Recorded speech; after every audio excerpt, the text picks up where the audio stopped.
Guys, get the likes up, share the video. Positivity is coming your way at the speed of light.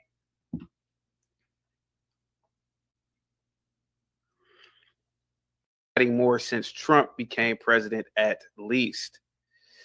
Guys, get the likes up. Guys, this is a liberal show today. People who are liberals can call in. Guys, get the likes up, share the video. Positivity is coming your way at the speed of light. Oh, it's all bullshit. It's all just capitalism.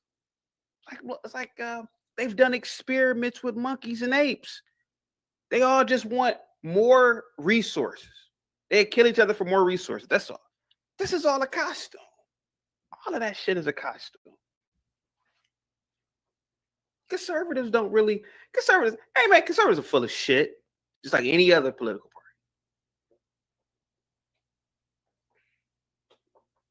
They're full of shit.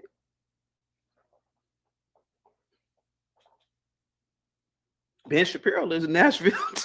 He lives in Nashville too. Yeah, man. It's all BS. It's all BS, bro.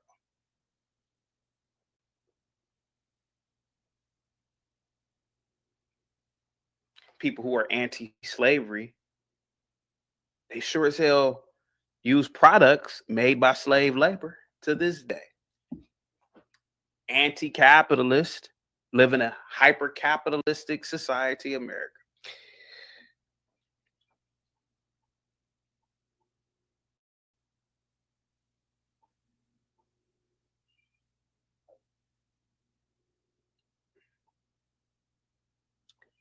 During the election, I was saying, listen, don't let these foreigners say anything to you about their country. Have them get on camera and show their country on camera. Challenge these foreigners. Twitter, YouTube. Hey, turn your camera on. Yeah, you notice none of them do it.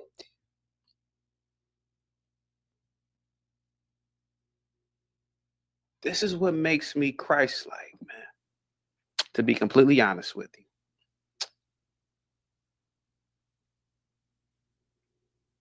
It's all bullshit. It's all of it is just a global game of just nonsense.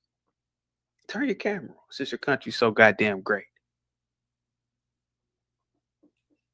You're waving your flag, but how come you're not waving your flag in your own country? Because you don't really love your own country. I want a white ethno state. Well, why don't the fuck you go live in, I don't know, Lithuania? I don't know, Russia or whatever. Those are mostly white ass countries because they don't really want that shit. No, I want to live solely amongst blacks. Motherfucker, go live in Liberia. Ain't no goddamn. It's only blacks there.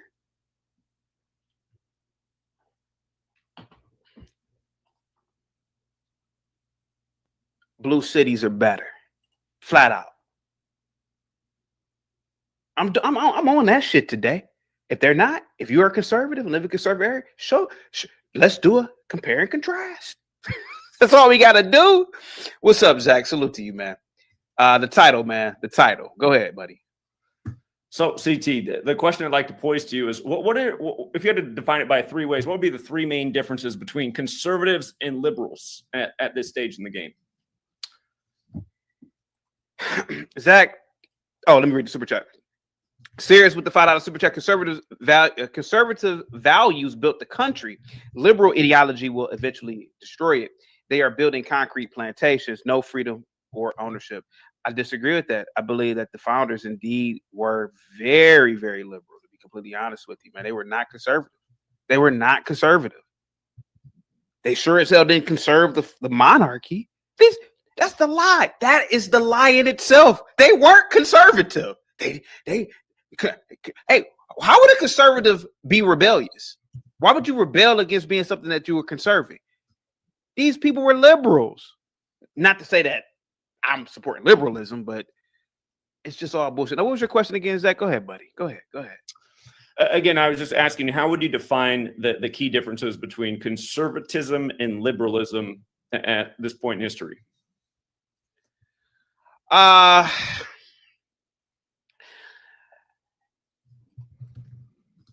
conservatives to this day are still holding on to what I still cherish.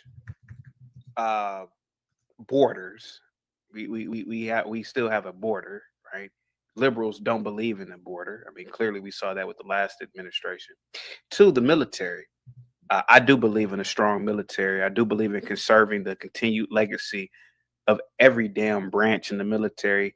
And truth be told, I do believe that America should protect its borders with the military and, to a degree, police the damn planet. And I would say three, capitalism. Conservatives are definitely, well, not just capitalism, but being able to work for yourself. That's a very conservative view. Liberals, they tend to be wealthier, but they tend to also depend or heavily depend on the government, particularly for employment, welfare, etc. Where conservatives generally don't. Conservatives will work for themselves. They generally will do it. So that's the three things I could say that still exists now. I could be wrong too, but go ahead, guy. Go ahead, sir. I think those are fair differences, at least in political rhetoric.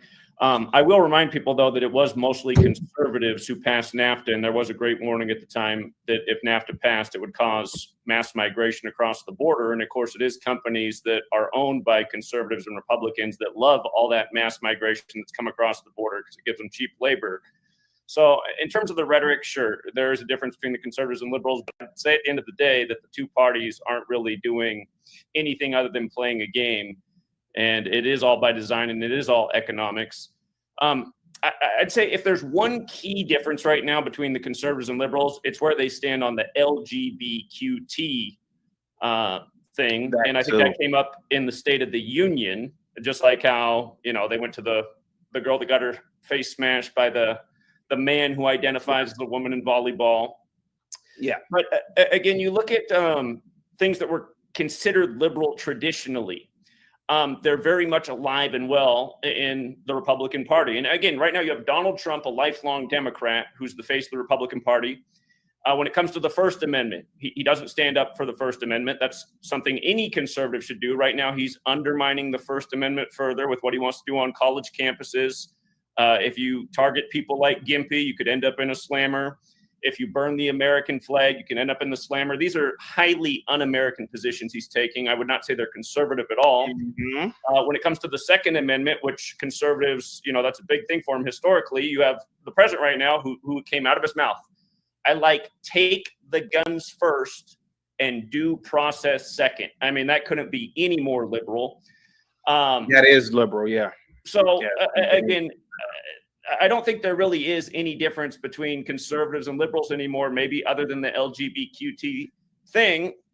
And so many people think if you're against Trump, that makes you liberal or just, again, I'm someone who stands for common sense. And I think there's, in the historical conservative and liberal, I think there's good things on both sides. And that's why the truth is always in the middle. But, just having your guy come on yesterday, Jay Prince, I think is his name, and he was talking about NATO and then showing that he knew absolutely nothing about NATO, literally nothing. When he said Russia was a part of NATO, I kind of figured. Right, it's just, and he doesn't know that it was founded in America in Washington, D.C. And again, you learn gematria, you can see why it was established on the date it was, but that's a whole other topic.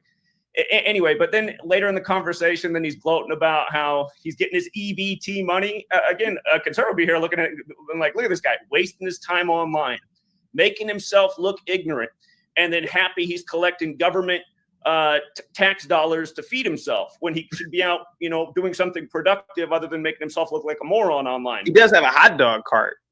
Well, that's what he should be out doing then. He should be out selling hot dogs. So,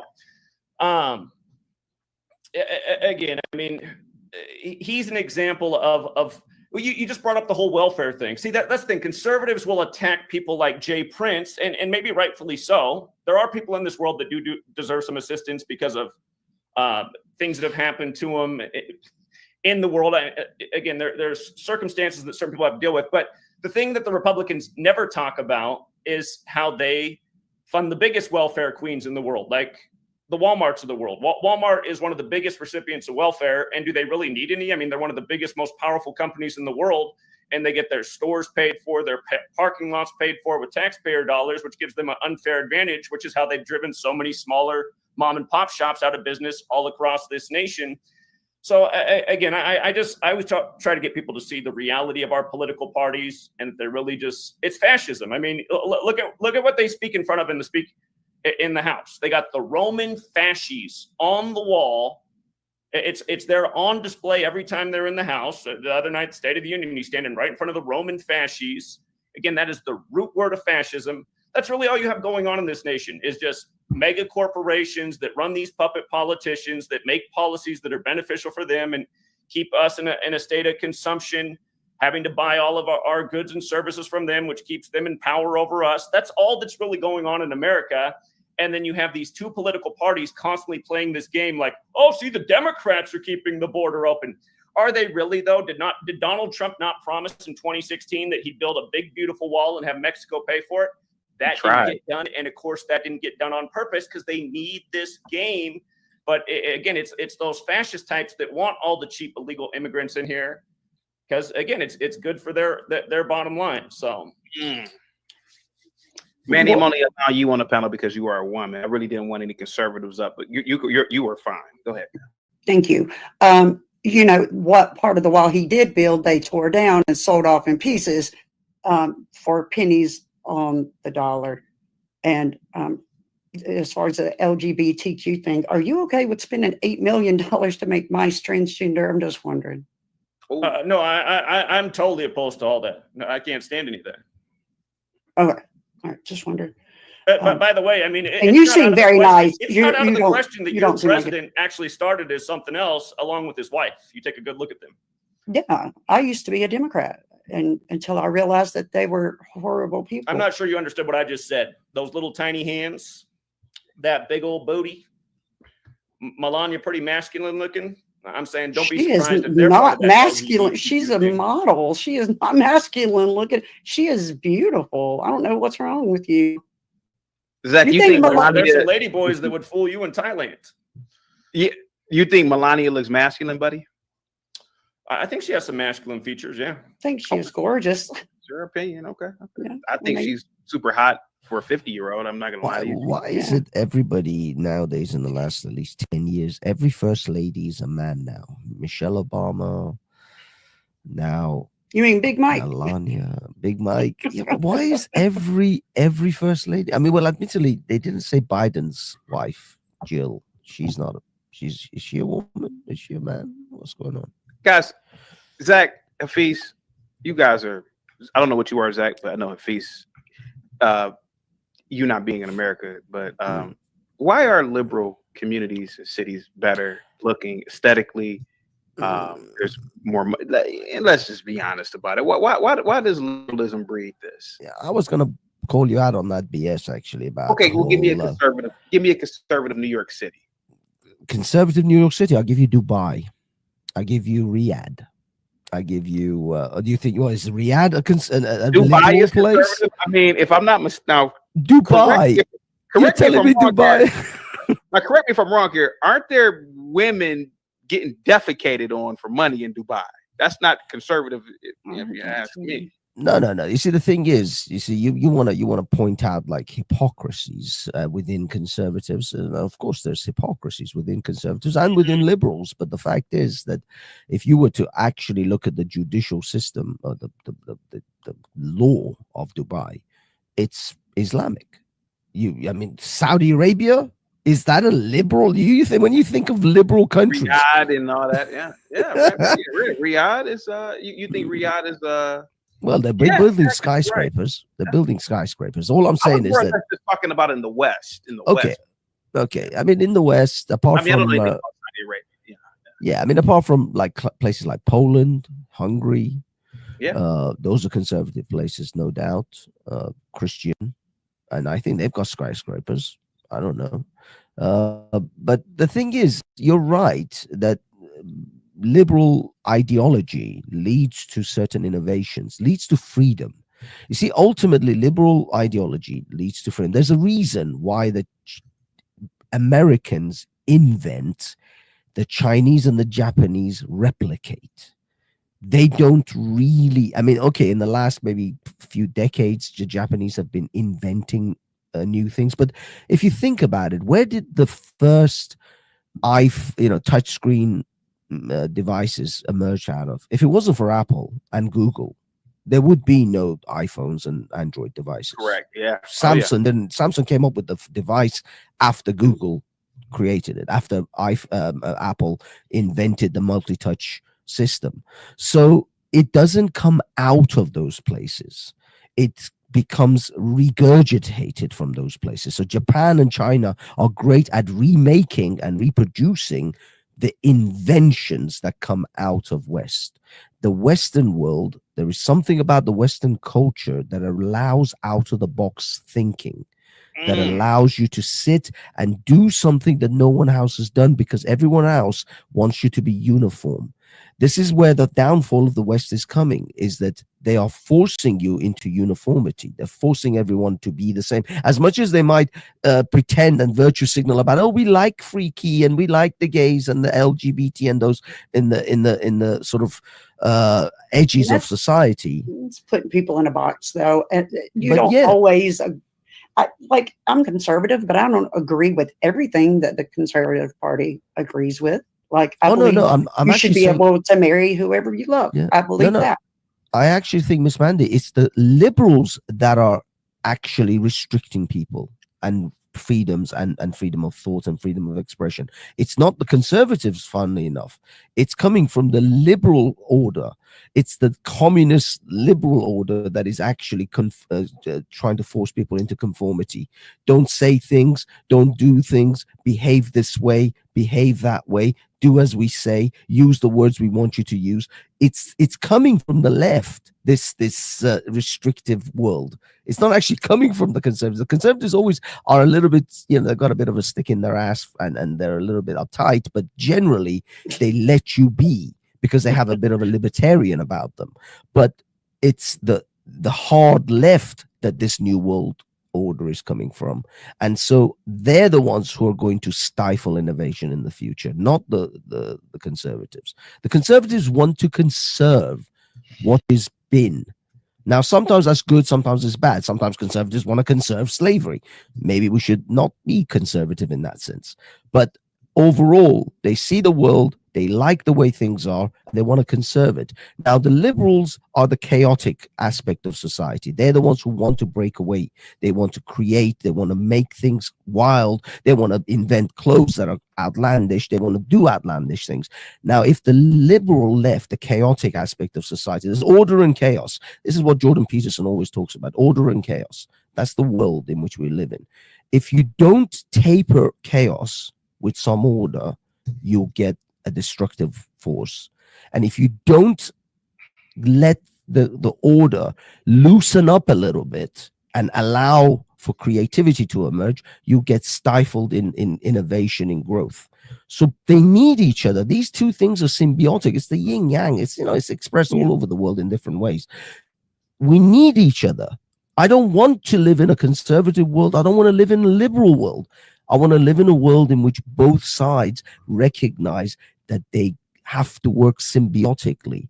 See, I feel like the conservatives know that, though. I feel like we know that, and that the left is coming against us.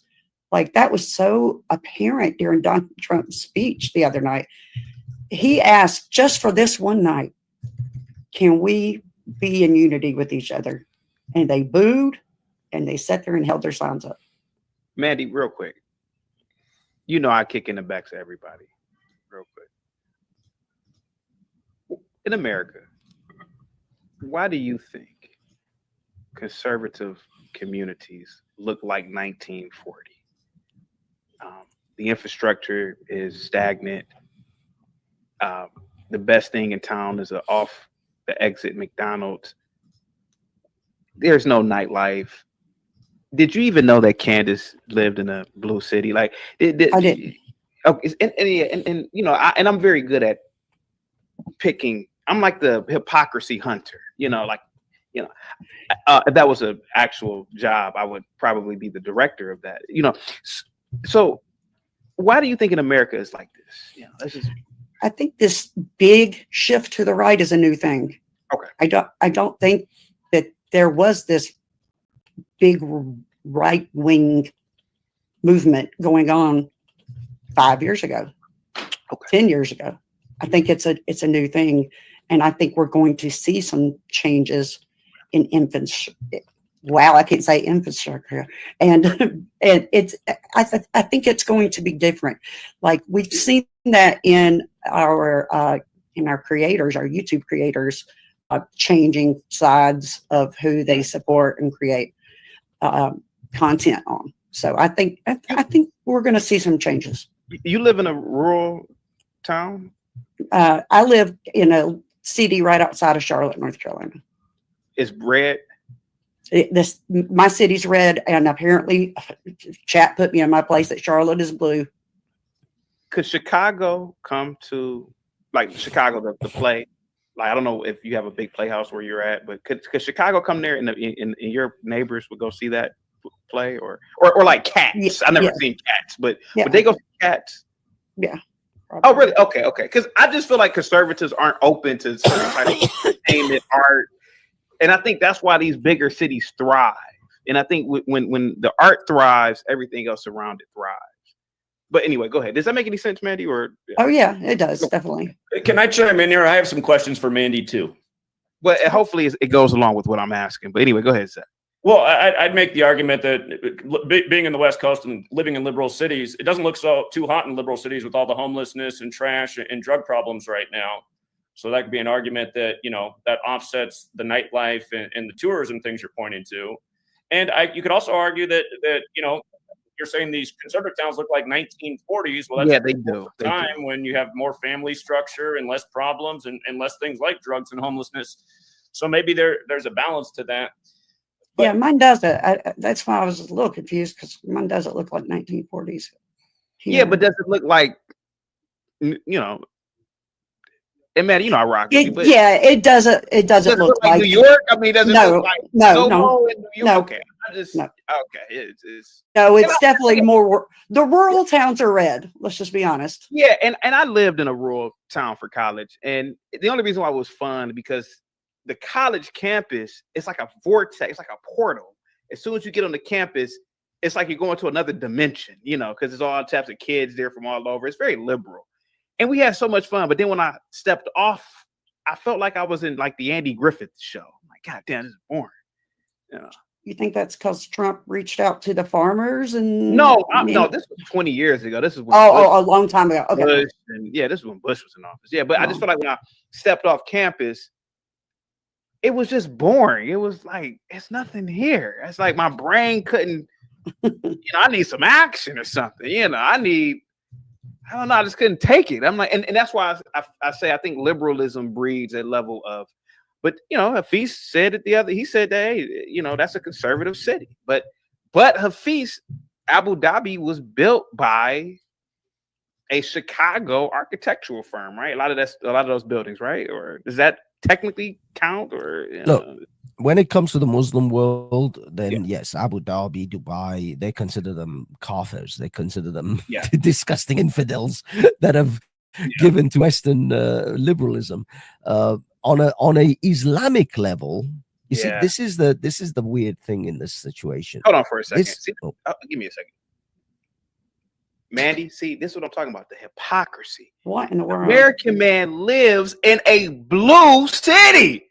I'm going to tell you though, CT, I feel like I could not be a liberal unless I dyed my hair blue or purple and had like a nose ring right here. You look amazing, man. Right, I can just picture that. Go ahead. Hold on, though. I got another blue hair. That's never going to happen. Look, let me just get this out. The problem with the situation you guys are looking at when you're trying to divide between liberals and or leftists and rights, or liberals and conservatives, is it's across time as well as space. If you look at America and certain rural areas, which you consider to be conservative today, go back to the 50s, they'll be considered liberal cities. They're not going to be considered. I don't think any red state in this country is banned or would shun homosexuals, would in any way prejudice against them, because all of America accepts homosexuality. Go to the 50s and you'll find that's a whole different thing. So it's the same with the Middle East. The Middle East is that Dubai and Abu Dhabi and Riyadh are considered the liberal compared to Tehran, Islamabad, and Mogadishu. That's because they are literally burning you alive if you say the wrong thing, or if the woman has her hair out slightly, from a headscarf. So it all depends on the levels. But Riyadh and Dubai and Abu Dhabi are considered highly conservative, in fact, far more conservative than almost any city in the United States, because they still don't accept homosexuals. They still don't accept transsexuals. A trans person wanted to go to Dubai some years back, and they saw her passport, and it was a male, obviously a male person. They told her to go back. They don't let them in. Real quick, American Man says, Miss Mandy, I live in North Carolina as well. CT refuses to accept the reality. Where in North Carolina do you live, fella? I'm almost certain, American Man, you live probably in a blue major city. Call in. Go ahead, man. He does. Yes, he does. He does. Can I ask a question here? Yeah, go ahead. Miss Mandy, you're sitting here stumping for Trump. And again, just the thing, like, can we have a night of unity? I mean, was any of his words unifying? I mean, let's just throw that out. Like, that's ridiculous. But again, we are talking about a guy who said, I like take the guns first, due process second. That's a total undermining of the Second Amendment. And what he's doing right now on college campuses and his rhetoric about people who burn flags, this is not the First Amendment. This man is very anti-American. The First and Second Amendment are essentially what set this country apart from every other Western nation.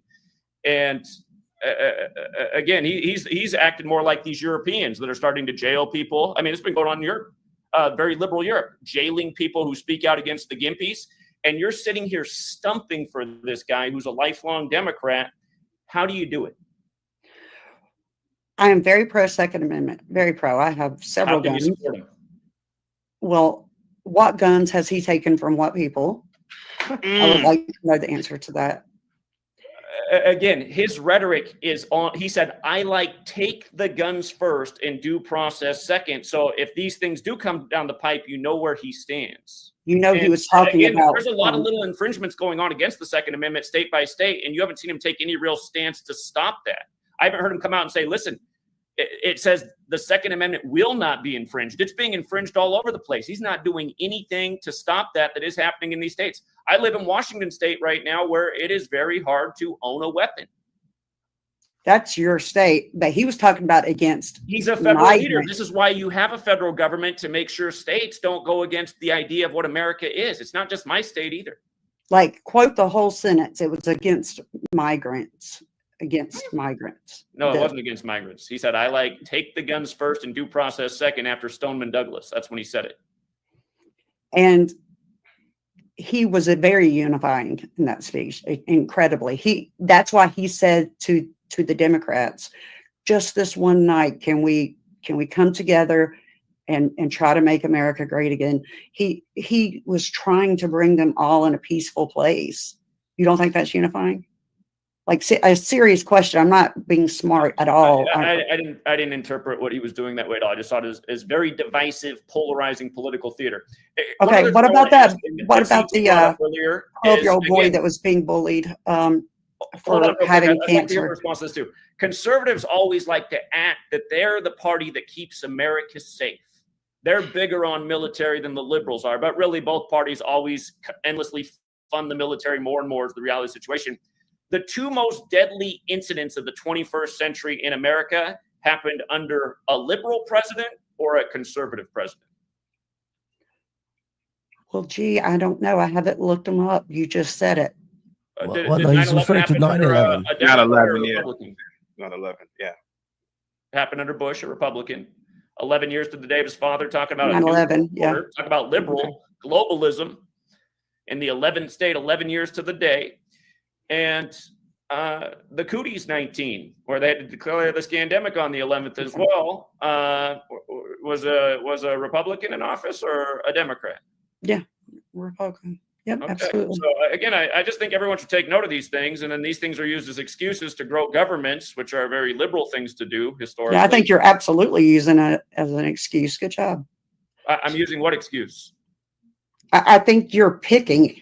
You're picking very. The two biggest events of the 21st century. Yeah, I could pick out things Democrats are doing too. Why can't we just come together and be a nation? Well, hey, real quick. I agree. Hold on I a second. agree. Hey, real quick. That's all what he was saying. You were All right, asking about unifying. Hey guys, real quick. Hey BD, I see you in the back, buddy. You got like a laptop or something, man? You know, BD, you got a laptop? You got a. He's got an Obama phone. Oh my What are you gosh. calling on? What is that? It's the smoke from my weed. Oh, that makes so much more sense. All right, go ahead, guys. You got the floor. But I thought you anyway, put Vaseline on the lens. no. But to Miss Mandy's point, Go ahead. Trump wasn't trying to unify anything. If anything, he was being condescending. All that it was sarcasm when he told the Democrats, "Can you clap for me today?" What He didn't president say even clap has? for Wait, me. hold on, let me finish. Mandy. What president even has to say? Tell their opposition to clap for them. Hold on for a second. I tried to be on the liberal side today, which is really dangerous because I might lose a lot of subs. How is he being condescending, BD? You know, he called Elizabeth Warren Pocahontas during the middle of a State of the Union. See, I watched the speech today. I ain't watching when he said it yesterday, but I watched that whole shit today. I came ready for y'all today. All right, hang tight. With this nonsense. BD, did you play sports growing up? Yes. How did your coaches in the 90s talk to you, sir? That explains it. Like crap. Okay, that's how men talk to other people. I'm sorry. I like that stuff. But he's not talking to a group of just exclusively men. I get it if the whole room was full of men. Did you take a lot of shots to the head or something? But he's not talking to a room full of men. There's plenty of ladies in there, so that really don't apply. You understand what I'm saying? The sexes were equal. Put him in prison if they had the opportunity. At the end of the day, my point is Trump had his chance to unify the country. The day after he got, the dude tried to take him out. That was his opportunity to unify the country. He didn't do that. I got 3 words for that you. That was his chance to really unify the country. He didn't do that. That speech wasn't trying to unify anything. That speech was to throw red meat to the people that he throw red meat to. That makes no sense. It was a campaign speech. What, a campaign? He can't run again. How is it? I know that, but the speech, the tone, the tenor of everything he was saying was him in campaign mode. Well, BD, let me ask you a question. The 12-year-old boy that has beat brain cancer, and he made him an honorary member of the Secret Service. And it was special. You know he's been relentlessly bullied for wanting to be a police officer. Relentlessly. There's videos of him being beat up. I can imagine. Do you think that was unifying? Yes. Thank you. And the reasons why the Democrats didn't stand up and clap and all that, because they were in full protest mode. Do you not think that was I'm not saying that what they did was right, but let's do some history here. What president have you seen at the State of the Union not use somebody in the gallery as a prop? That wasn't the State of the Union. This is not nothing new. But that wasn't the State of the Union. That wasn't the State of the Union. All right. Any presidential speech in front of Congress, let's be more specific. What president don't use a person in the gallery as a prop at some point in the speech? Name me one. I'll wait. I can't. Real quick, Gimpy with the $5 super chat. I see you still sore that I made you look like the fool or a fool yesterday, Zach. The Gimpies know your name now, buddy. You want to put up a poll to anyone who feels that was the outcome? You didn't make me look like a fool. Go ahead. No, I just came up here to say that because he wasn't trying to be unifying at all. He was purposely trying to antagonize the Democrats yesterday. The whole tone and tenor of his speech was F you, F you, F you. I'm doing this, and I'm doing this. F you, F you, F you. That's pretty much what he was saying. I think that's what you wanted to hear. No, that's not what I wanted to hear. That was the tone and the tenor of his speech.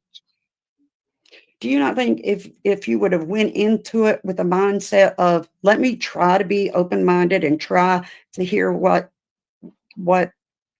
he wants for our country, that maybe it would have been a little bit better? Maybe. Anything's possible. You know what? I appreciate you, BD, because you have an open mind. I appreciate that. Well, here's the thing. I'm not anti-Republican. I'm anti-Trump. Because Trump is a buffoon. That's fair. That's fair. I don't think Republicans are stupid, and there's some conservative stuff that I think should be in play. You understand what I'm saying? Idea-wise, but Trump ain't about ideas. And there's stuff Trump does that I don't love. I don't love the fact he's so close to Putin. I don't love that. Yeah, he clapping cheeks for Putin right now.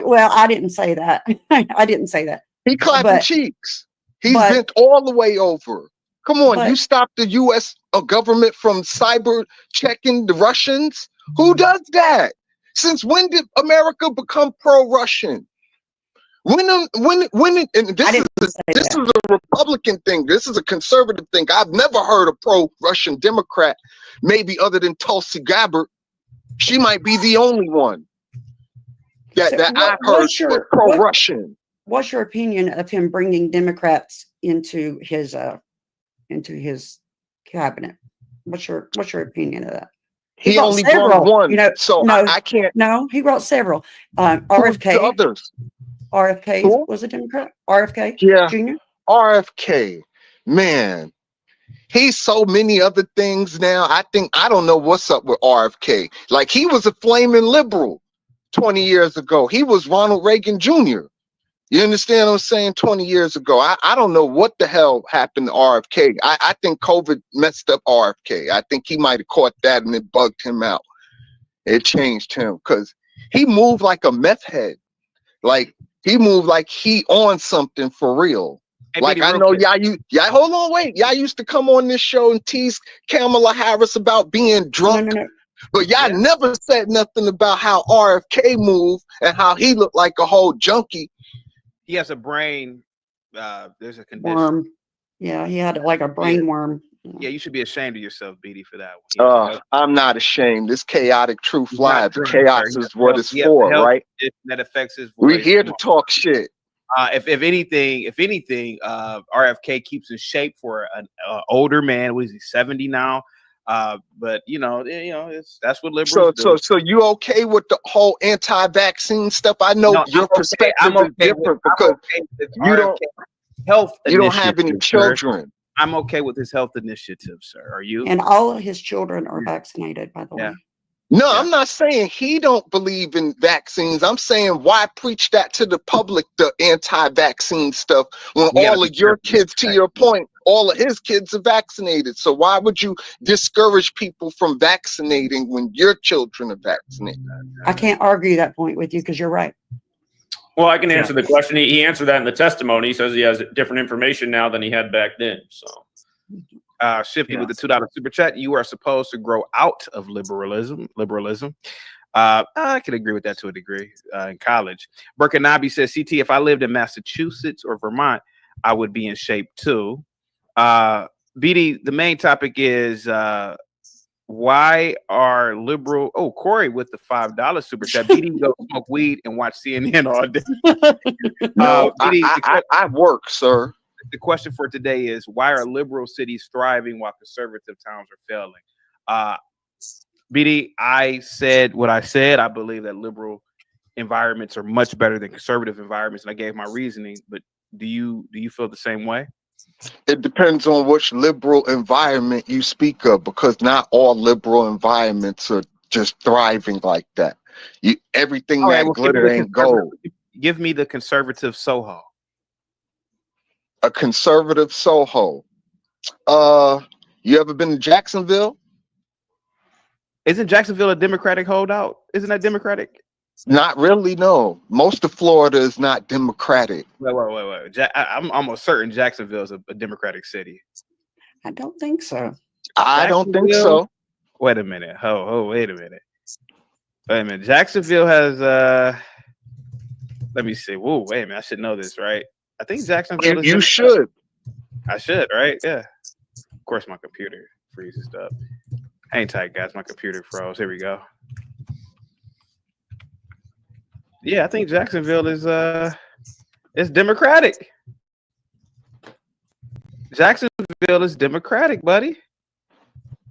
Oh, put it on the screen. By a small Put it margin, on the but they are. screen. Jacksonville. You said Jacksonville. That's Yeah, I'm just throwing something out there. That's what I'm saying, man. I don't know for sure. Like a whole man. conservative. I mean, I can maybe say Columbia, South Carolina, but we talking like you thinking of a big city, right? A metropolis of New York or Chicago. No, I'm just saying give me a neighborhood, like just Soho.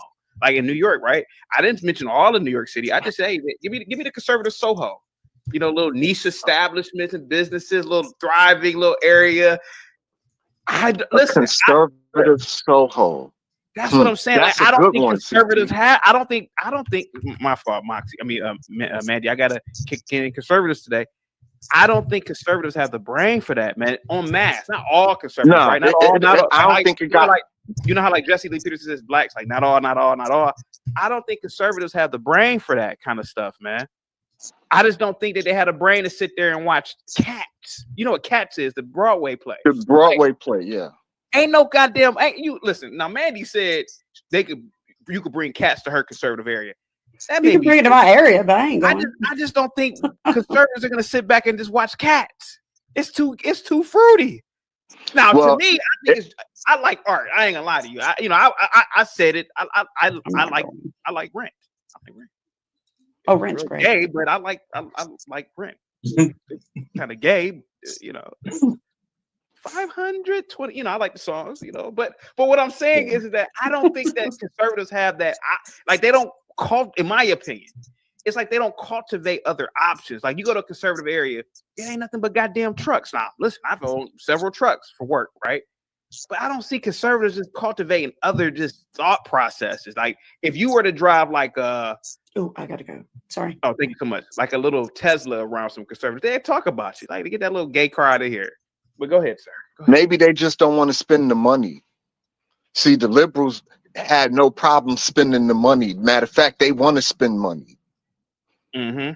The Republicans or the conservatives, they don't want to spend the money. And that's what you get when you don't want to spend the money. That's with that's what I think. Conservative areas are superior, CT. So I guess in the UK, conservative means liberal then, right? It's the reverse, right? I'm almost certain, right? Vanta, I thought it meant Tory in fucking England. We gotta watch the F-bomb to try to keep some public. Oh, Vanta. My bad. Yeah, okay, that's what I thought. It means liberal. Yeah, that's what I thought. Okay. Go ahead, Zach. You want to say something? Then let's get Mike in. Go ahead, Zach. I made mostly my point about how, gone the terms are liberal and conservative, and really the only thing that I would say that separates the two parties at this point is where they stand on LGBTQ. And you see how that's being used right now. Like Trump and his fan base are championing that. Yeah, we're getting the trans out of here and all that. And they're riding this way, but it's like, don't you see how that issue was kind of built up so that everything else that actually impacts all of us can be ignored? Like how crazy the cost is of everything right now, from food to insurance to just everything. Again, people have to see through the game that's being played with us and how these two parties are sold out, and nobody should really be stumping for either side. That lady you just had on here was just a total apologist for something she shouldn't be an apologist for. Again, trying to I don't really care that he said that. How can you not care that he said that? That shows you what he thinks about the Second Amendment. It shows you what he thinks about the First Amendment. He doesn't support them. If you don't support those things, you're not a real American. And again, and then getting up there and acting like you're the American because I want to send people to prison for a year if they burn the flag. That's also not American. Again, some people are falling for this, and it's tragic. CT, I want to know why you continue to wear that "Make America Great Again" hat. What do you support about Trump now that you've seen his first month, where he's done absolutely nothing for the average American, and he's now creating a needless trade war that's only going to pass on more expenses to us and help out his buddy at the World Economic Forum, Klaus Schwab, who said by 2030 you'll own nothing and be happy. Also, you know, he said he wanted the Panama Canal back, and notice it was taken back by the numbers by his other Jesuit buddy that runs the BlackRock company that are partners with the World Economic Forum. Can't you see these parties are just you know, serving a fascist operation that works against the American people year by year, administration by administration, as the quality of life declines for all of us? Zach, if you truly believed in any of the bullshit you said, you wouldn't be in this country, man, with your beautiful family. You would leave. You live in the lap of luck. You have the. You asked me a question. Now you cut me. Okay, go ahead, man. You can't escape what's happening, and no, you should not. Can I answer your question? Can I answer the question without being cut off? Okay, go ahead. But it was a statement, not a question. You don't believe in what you were saying, sir. This is what I was talking about earlier. You live in the lap of luxury in America. You own multiple properties. You have a beautiful family. You have a beautiful product that you are selling. To a degree that's making you a lot of money. If you really believed in tyranny and you were under the threat of tyranny, you would hop on the first class ticket to a better country, sir. The fact of the matter is, man, ain't nothing about to happen. You are not a global economist, or you're not, man. You're. Hold on. So you saying if you don't have no money, you don't believe in tyranny? Can I finish? Can I finish? That's what it sounded like. CT. Can I finish, BD? May I finish what I was saying, please? Is this not my show? Can I? Isn't there a Bible verse? Can I not do with what my property, with whatever? I can't think of the Bible verse. But what I'm saying is, what's the Bible verse? Is it not my right to do with my property as I wish, or whatever? I don't know. Was that First Genesis? I don't know. Sega Genesis, first 1 and 2. Anyway, listen. Listen. Zach is full of shit, BD. He's asking me about this hat.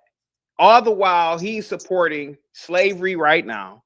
He's supporting tyranny right now. You are. Don't you got an Apple? Don't you got an Apple phone, sir? Don't you use a product that's made by cocaine, which is being extracted from mines by black children in Congo, sir?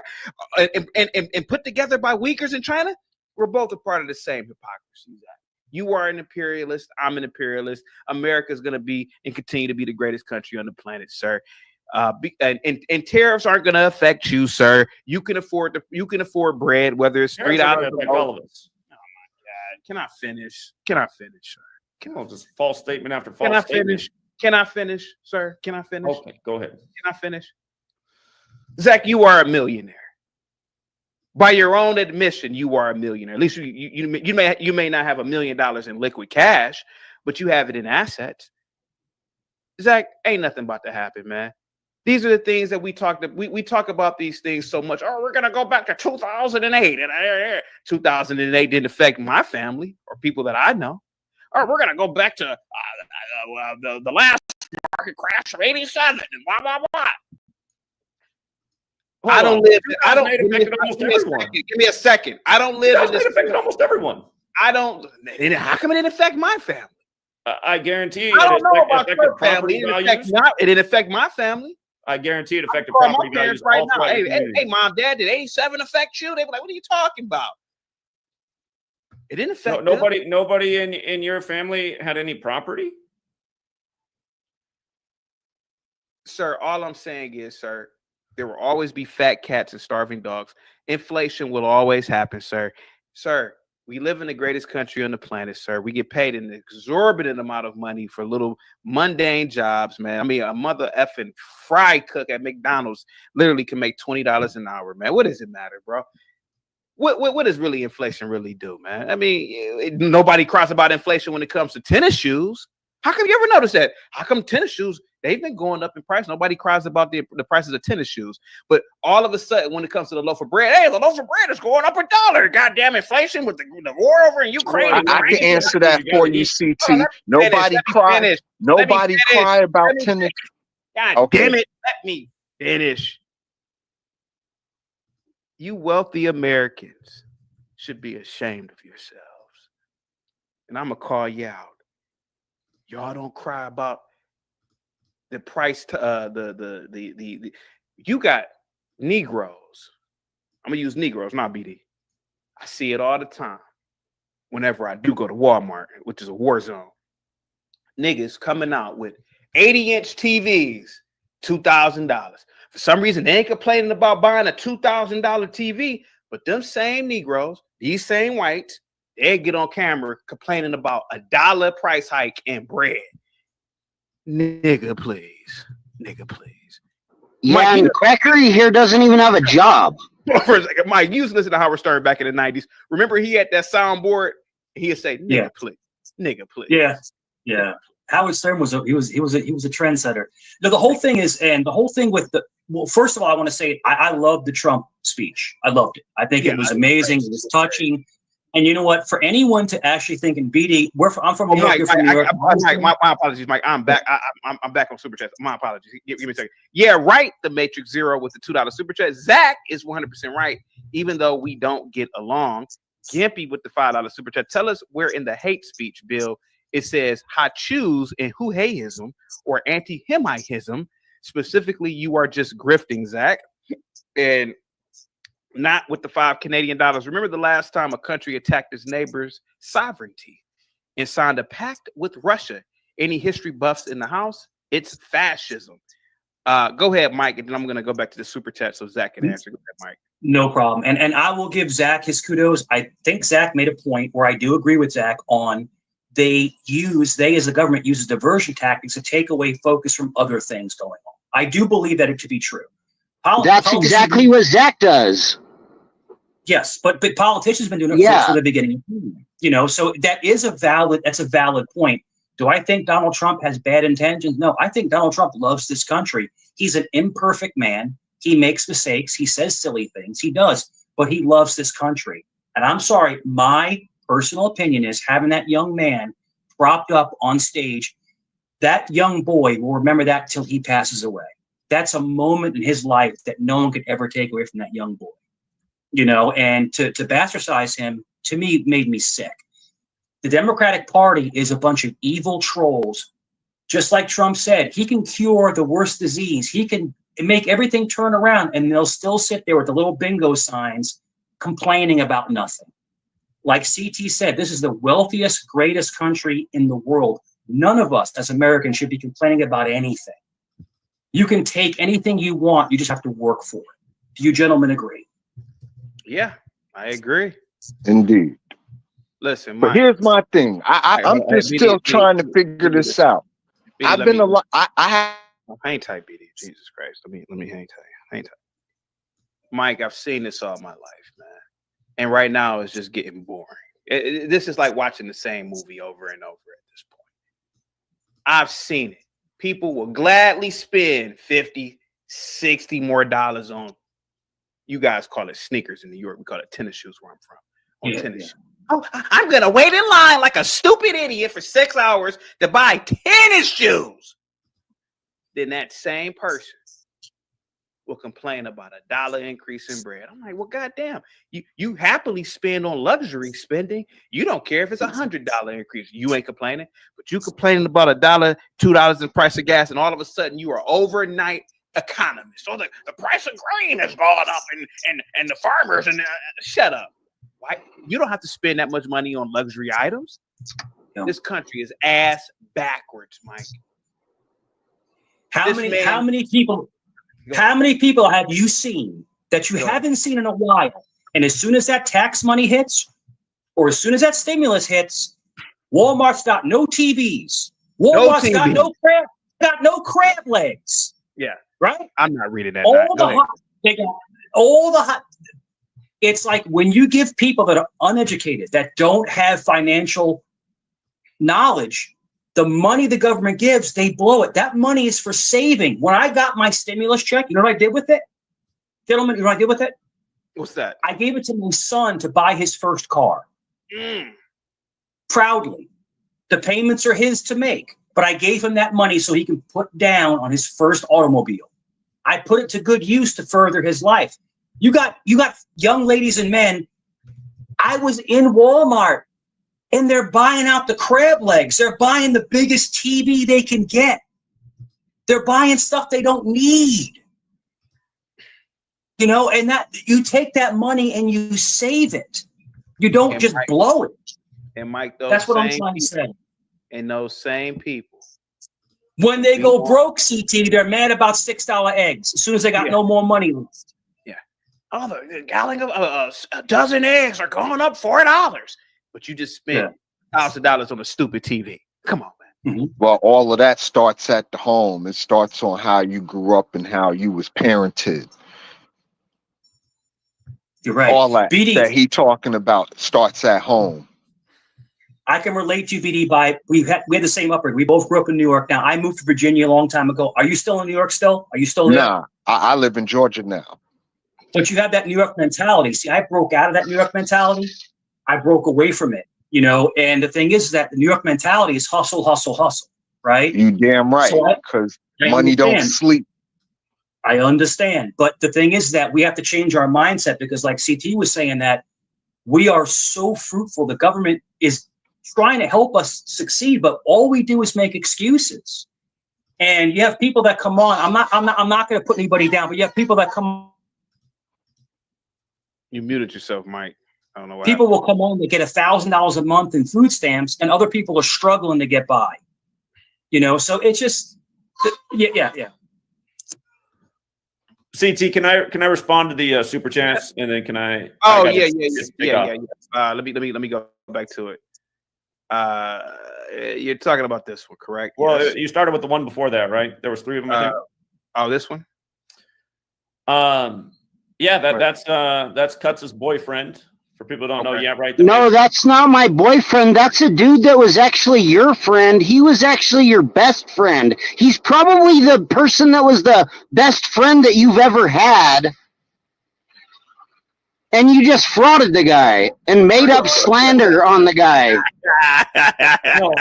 No, what's creepy is how both of them constantly stalk me. I met him out in Oklahoma City, and a filmmaker came out there to meet me, and he let me know that he was aware that Yeah, Right, The Matrix was actually. What's the point of you frauding and slandering Yeah, Right, The Matrix, Zachary?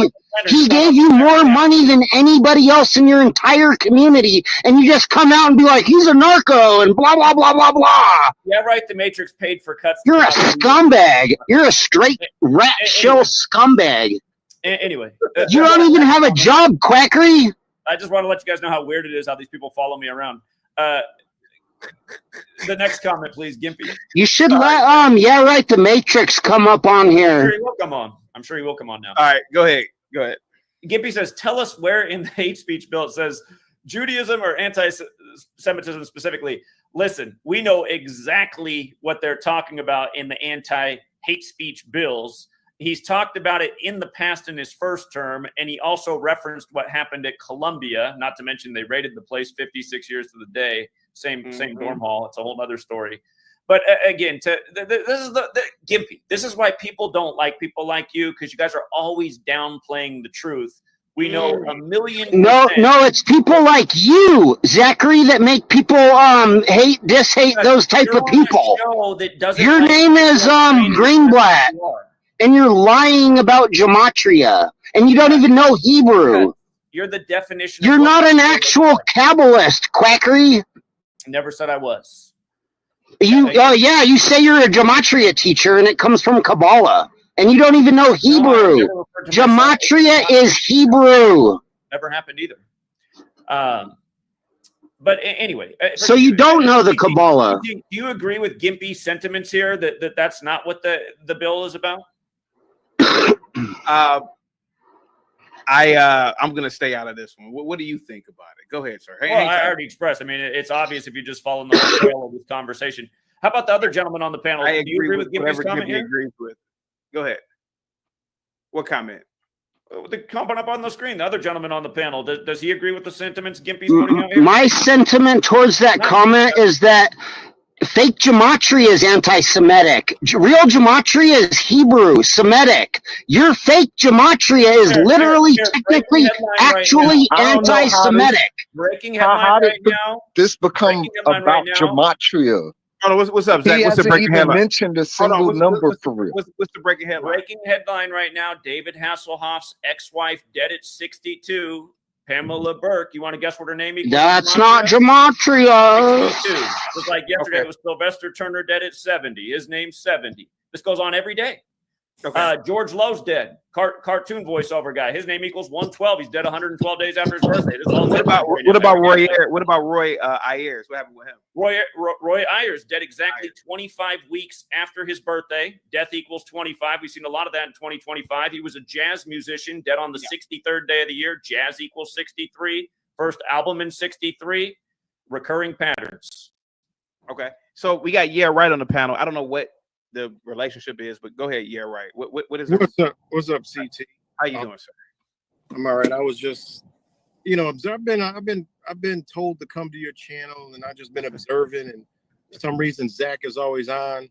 I just wanted to come on real quick. I actually was agreeing with Zach on some of the stuff he was saying.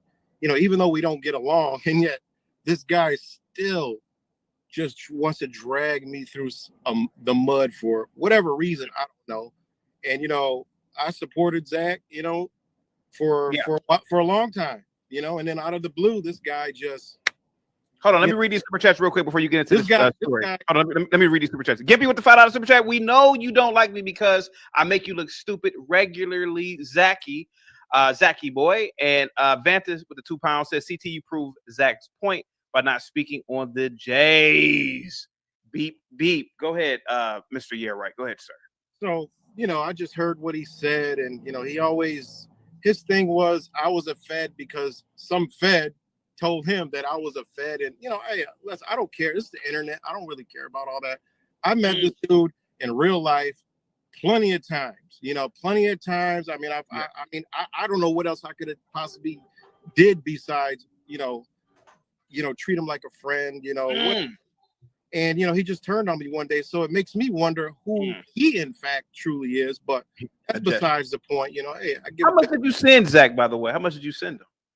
I don't even know. I mean, I've sent him a lot of donations, man, like a lot, right, Zach? Can you agree? And then I'm a fan. Listen. Hold on, let him talk, Zach. Hold on, Zach. Hold on. I was going to answer the question. Let him talk. Because see, now, his whole thing is there's this guy Chris Emery that is a filmmaker or whatever, and he was at Oklahoma City. Ironic, I don't know how he got there, but Zach's whole thing is Zach said that he told him that I was a Fed. Now that's something a Fed would do to get us infighting and all that, right? Not only can I interject one little thing. Let me finish. So Zach, he's using this to justify, slandering me, whatever, which I don't care about. I don't care. This is internet, goofy shit for me. I don't really care. So he doesn't know that he's been spreading this rumor for like the longest. And, I just sit back. I don't really care. It don't bother me. And I let Zach do what he does. But he doesn't realize I've already contacted Chris Emery. I already got a whole video ready to go where he never said that. So who's really the liar, Zach? I just haven't shared and posted it because please post that video. I have please post that video. Yeah. Shout out to Fake Mike Real News, who's great at getting in contact with people. But this is what Zach said, and I'm just waiting for it. I just don't want to get involved with the drama. Here, I just gave Zach, shout out. He's 100% right on what he was saying earlier, and he's still. I mean, something. I don't know. There's something. I don't get it. But Zachary uses the rhetoric that we all love and agree with, and then he just frauds you. I mean, that's what he does.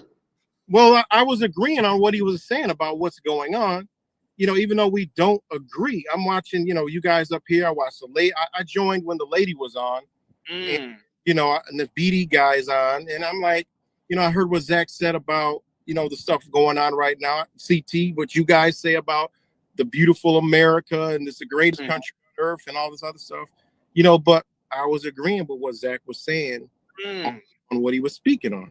And that's it. And we could agree to agree. There is no such thing as agree to disagreement.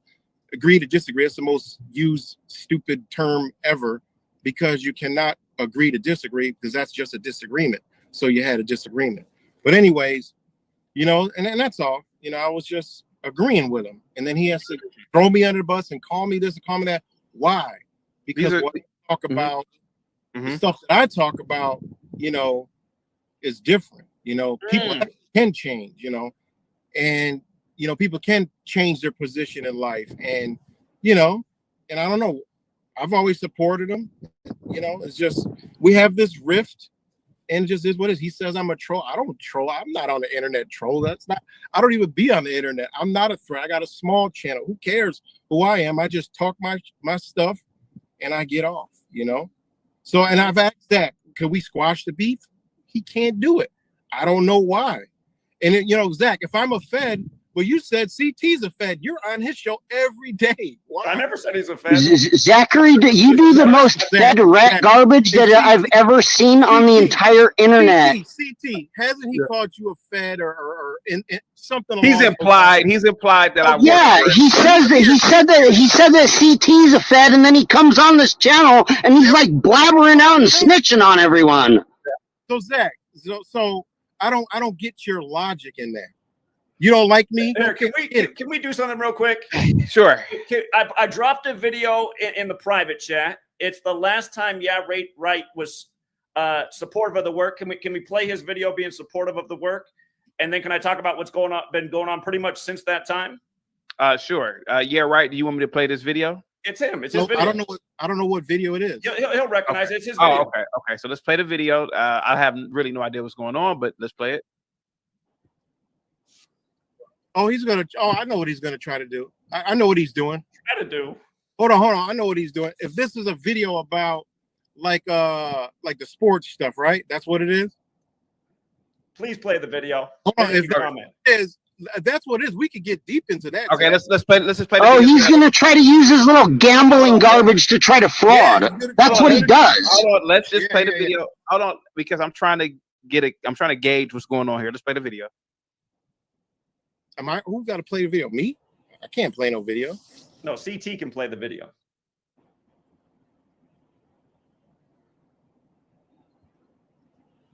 See Zach, right? Zach is over here selling. I get it, Zach. I get it. But Zach, if you want to go into that whole thing, I mean, we can, because if you want to talk about your numbers and how the sports when it was 20-0, oh man, that would have been cool. Oh yeah, let's talk about it. Yeah, I was this close to putting $1,000 on it, but do you have anything on it? No, I put 100 on it. Okay, there you go. We're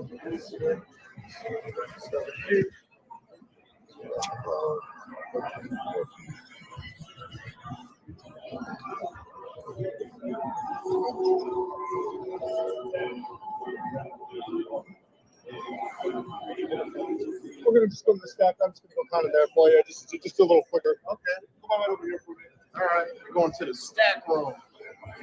2052. 2052. That's all right out there. All right. Let's go to the stack room. Hey guys. All right. Have a good night. Okay. All right, y'all. Now, oh shit, the camera's fucked up, but they had to go to the stack room. Why are we so blurry? All right, well, we're blurry, but they had to go to the stack room, and there it is, guys. So I told Zach and Mr. Futures, I'm like, what? Why not? You know, why not get in on the fun? On the good. Yeah. Zach, I'm glad you went there. All right. I just want to say, YouTube. Zach gave me permission to play that video. I know he's over there trying to strike me right now, even though he did give me permission. But go ahead, Zach. So hold on. Zach played that video because he's over here. He needs more. He needs more support. No. No, hold on. That's why I played that video. Let me finish. Zach needs more money because he doesn't have a job. Wait, what makes it so bad is if I supported him like that, why would he? Wait a minute. Why you didn't support me like that? See, hey, listen. Thank you very much. You probably donated about $500 to my cause, and I am grateful for that. But you won a lot more than $500 off my knowledge, and you won numerous other times. So if we're talking about who helped out more, we know what the answer to that question is. Zach, you're lying. How am I lying? Zach, I've helped plenty of people even come to your places. Like Cuts? Cuts? No, not Cuts is who you brought in the community. A lot more than Cuts, Zach. Listen, also, here. Hold on. Hold on. Let me make my point. Let me make my point, then you can respond. Didn't I pay for everybody's shit? I said, don't worry about it, Zach. I pulled out my money and paid for it. You was like, you sure? I can. I don't know what you're talking about. Oh, see how you get amnesia. No, I do know. Hold on. I know that in Oklahoma City, I was going to pay for the bowling and we ended up splitting it. I know about that. Everything I do is bad. I get it. Go ahead. No, I never said that. Hold on. Here's just the way this is the way I see it. All right. For people who don't know the full story, yeah, right. The Matrix at one point did become a supporter. Yeah, Let me just explain something. Entire thing. Can I just explain something? Okay. I've been the same person since day one. Never changed.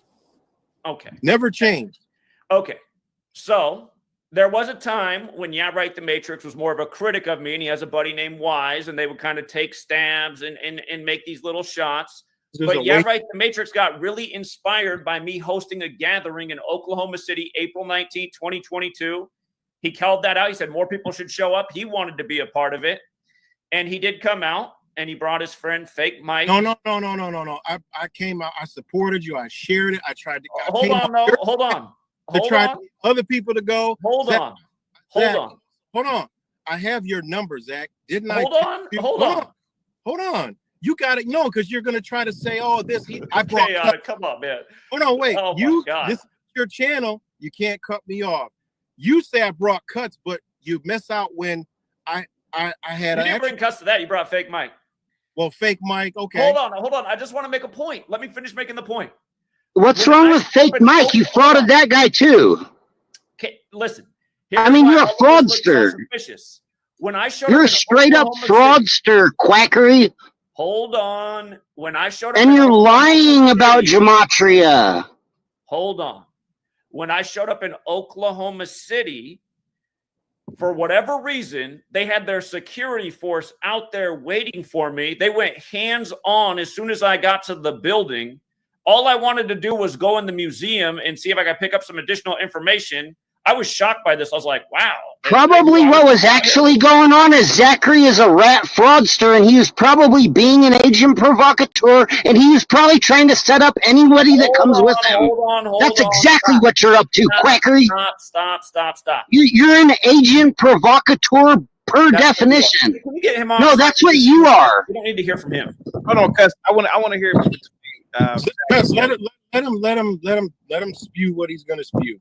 I'm talking nothing but facts. You tell me what's not factual. Zach, okay, we don't gotta go through hours of you telling the story. It's not gonna take hours, it's gonna take minutes. Hold on. Go to your channel. I'm telling you why I have my stance that I have. I'm telling you why. You're on the fucking internet. They watch you. So when you come, they're gonna alert their people and they're gonna be waiting. This was over the top, though. This was over the top. So anyway, I get to Oklahoma City. They got a security presence for me. They go hands-on immediately. The Matrix isn't, he's driving from New York, but somehow he's aware of this, like as soon as it happens, because he's on the phone and he's like, you wouldn't believe who has a video up on this already. And it's a guy who he says he associates with, who works out of Oklahoma City. High Impact Flicks. Who subscribed to his channel, so he posted a video, and I'd let you know. It was really weird though how fast all of this happened. So I was like, okay, so anyway, then next thing you know, they got the police department that comes down from Oklahoma City, and they tell me that if I make any noise on that block that week, I'm going to be arrested. This has never happened to me in any city. Normally, I'm on the megaphone. So he tells a bunch of people to come with him. He pulls out a bullhorn, and he's like, "Hey, everybody, we're here! And look, this one and that one." I mean, this guy's a rat fraudster, shill piece of trash. Let me just hear from Zach. Hold on. A dude comes out of the federal building. The new federal building's kitty corner from where the old one was, across the street from the museum. Dude comes out of the federal building and puts a manila envelope in my chest with all these threats on it. When I get back to the hotel that night, there's one on my car. Only people in my group, yeah, right. AFR, thank you so much for the $10 super chat. Says, buy you a nice white claw on me in your libtard city, CT. Oh, don't get got by Glocktavius on drunk Edgar. Jesus Christ, he got smoke for the liberal cities. Oh, I can't wait to get back to that convo. Go ahead, Zach. Anyway, the point is, I have this police federal harassment presence threatening me just from the potential of speaking out from the moment I get on the ground there, which blew me away. I'm not thinking about pinning any of this on, yeah, right? But then I have this filmmaker come out to meet me, Chris Emery, and he pulls me aside at some point. And he says, "You see that guy over there? That guy's a Fed." And I said to him, I said, "How can that be? He's a good supporter of the community. He helped advocate for this." He said, "Trust me." I said, and I didn't trust him. It took about over a year for me to think what he said might have some truth to it. Okay. Listen, hold on. I'm not done yet. I'm not done yet. Stop right there. Stop right there. I'm not done yet. You're throwing out so much bullshit. You do this. So what bullshit? Everything I've said is factual. Okay. No, you absolutely made that up. There's no proof that conversation even happened. You just made it up. You straight up pulled it out of your wazoo. Cuts. Chill out for a second. This is the thing about me. I'm real. So if somebody would have said that about you, how are you real? You've been saying gematria is bullshit when you got videos holding thousands of dollars off the knowledge. You're not real. Gematria is real. Gematria is Hebrew. It's not your English number garbage.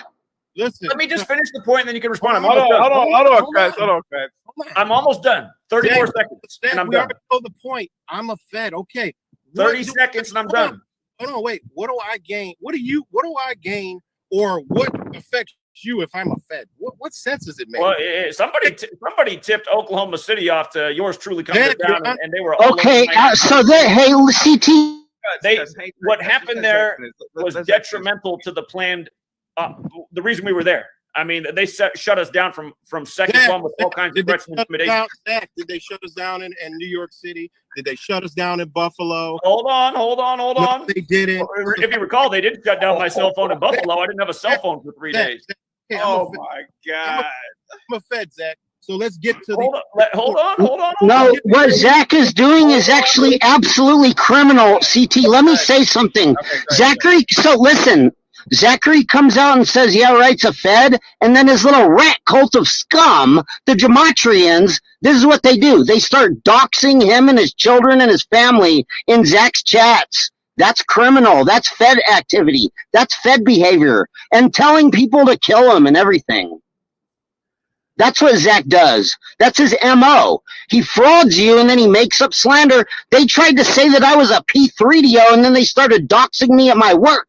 If this motherfucker has any rhetoric whatsoever at all about fucking caring about people's rights, then why is he doing violations against people like that? Fuck you. You go straight to hell, quackery. Scumbag. All right, Zach, listen, you want to get to the whole hold on. I gotta finish. I gotta get out. Hang tight. Cuts, I gotta put you in the bag, man. You got 30 seconds and you can respond all you want. All right, go ahead. You came out to New York and you paid for Cuts to come out, who's been trolling this community ever since. That was the first time he ever came out. You told me you paid for him to come out. I paid for other people. It doesn't matter who. Okay, he's been trolling ever since and stalking ever since you brought him out. And the only thing you did in New York, hold on. The only thing you did in New York, you were constantly in my ear about your buddy Wise and all the videos he was making online trying to slander me. That's all you did there. You're like, hey, Zach, you see Wise's video? You see Wise's video attacking you? You see Wise's video attacking you? You were trying to take my eye off the whole point of me being there, talking about what's going on. That's why I started looking. I'm like, he brings this Cuts guy out. He's on the ground doing nothing but distracting. He brings this you-know-who fake Mike out, painted fingernails, gay guy, real weirdo. Again, you brought some real weirdos into this community. I do have to go back over to my other channel and do my show. But again, and both of you are here stalking like always, like you always do. All right, I'm out. He's going to run. See, now, CT, this is where I like when you call out his bullshit.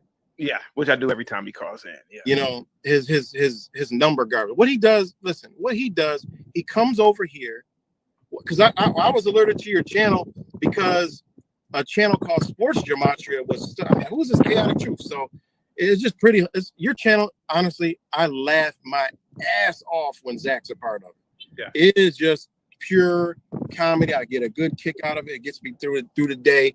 Yeah. It's really entertaining and I enjoy it.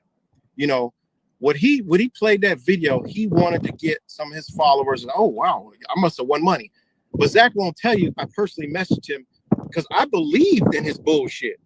Yeah. I believed in his number stuff. So, you know, I never really got it. You know, I was like, I don't, this is just bullshit to me. But, you know, I was like, well, maybe there's something to it.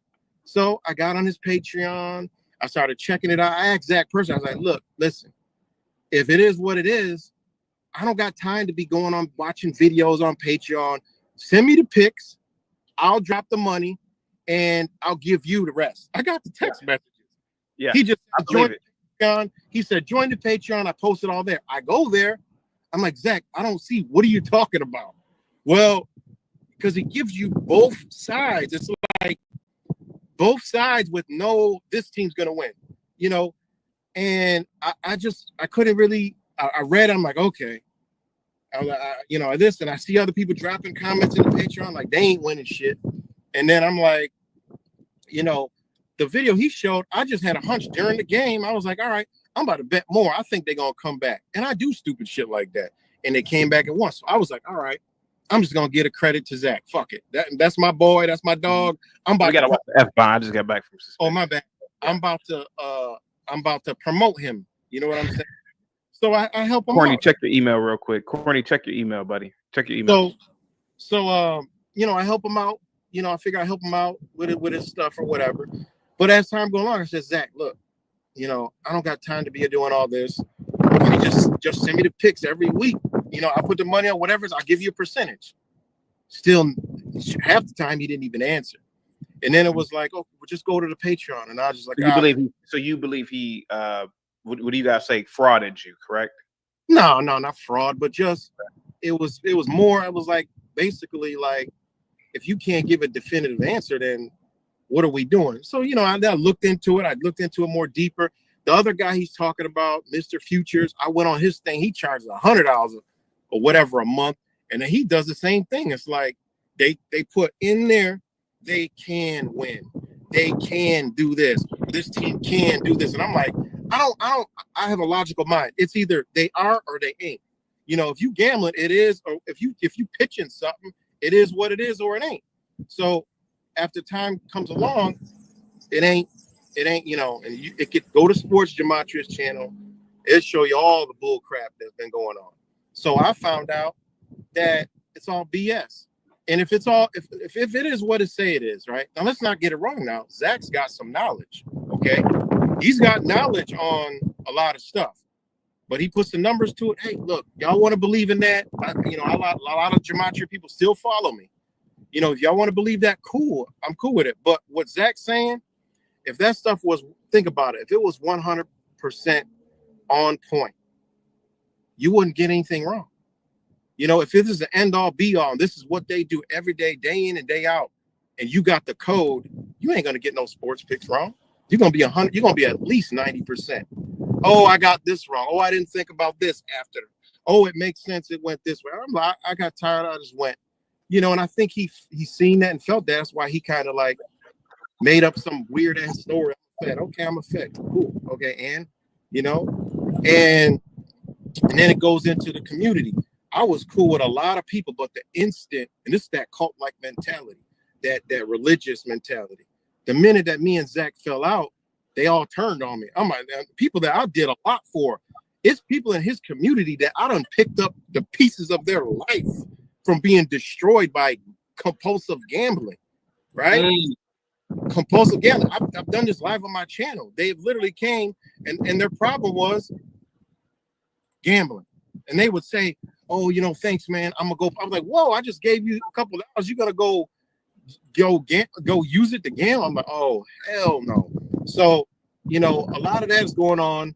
And I don't know if it is now, but that's happened in the past. And it's like, you know, you know, he's playing in a deeper aspect. I don't want to get into right now on a deeper aspect of the energy that's involved with what he's doing.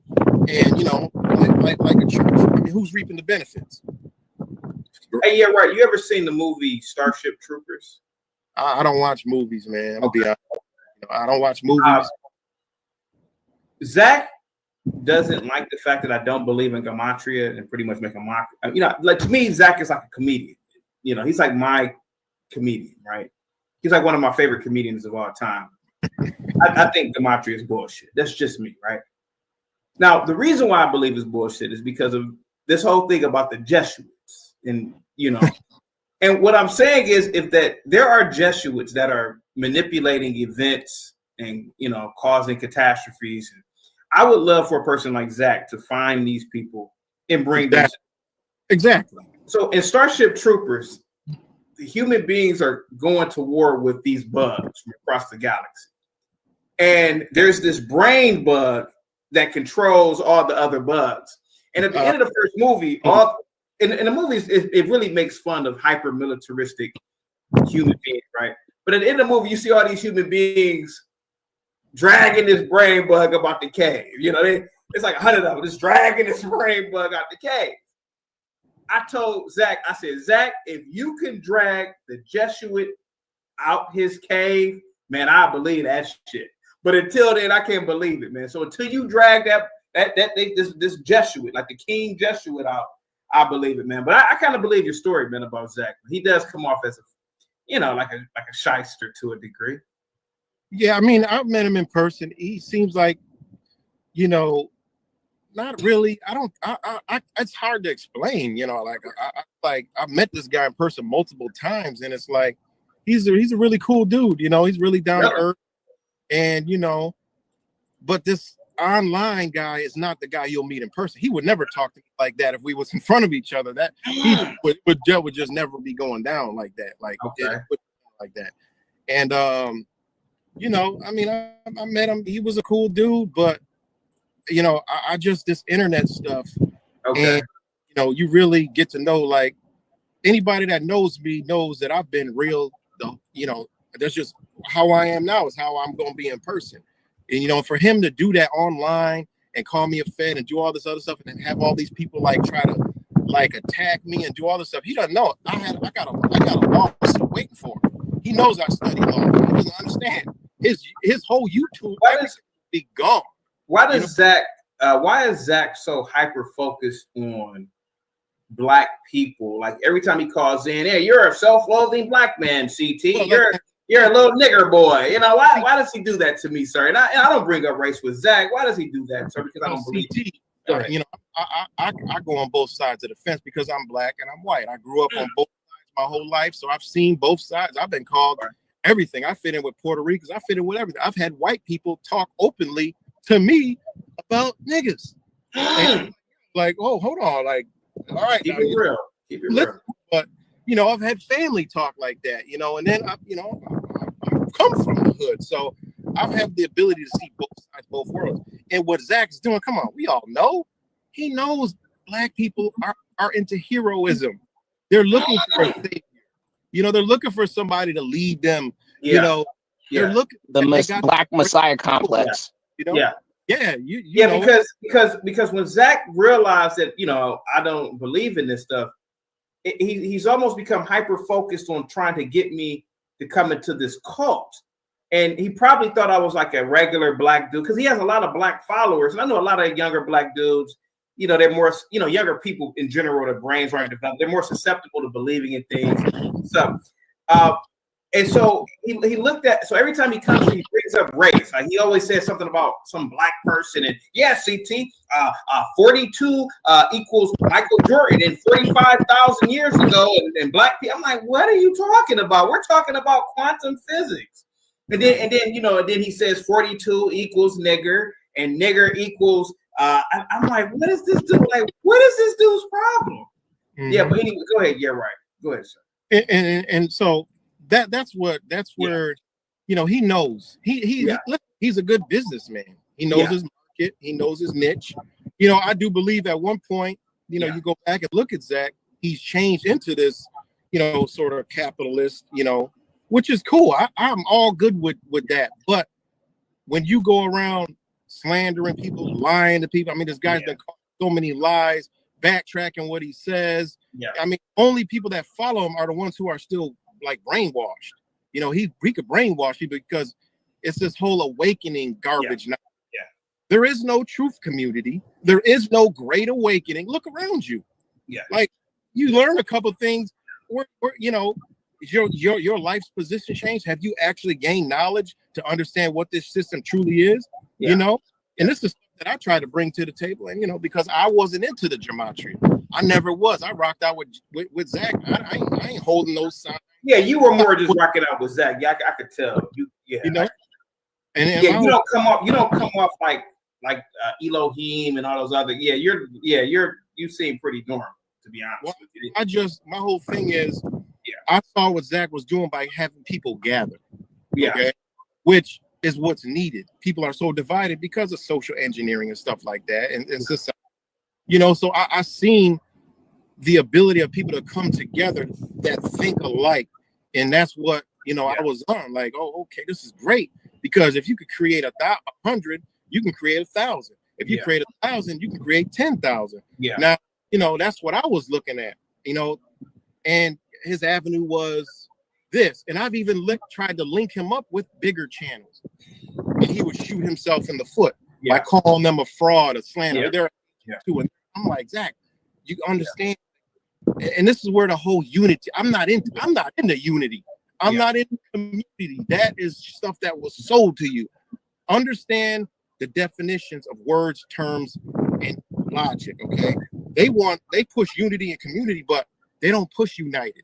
Yeah, united is something that we all need to be, because they name everything. The people that control us use the word united.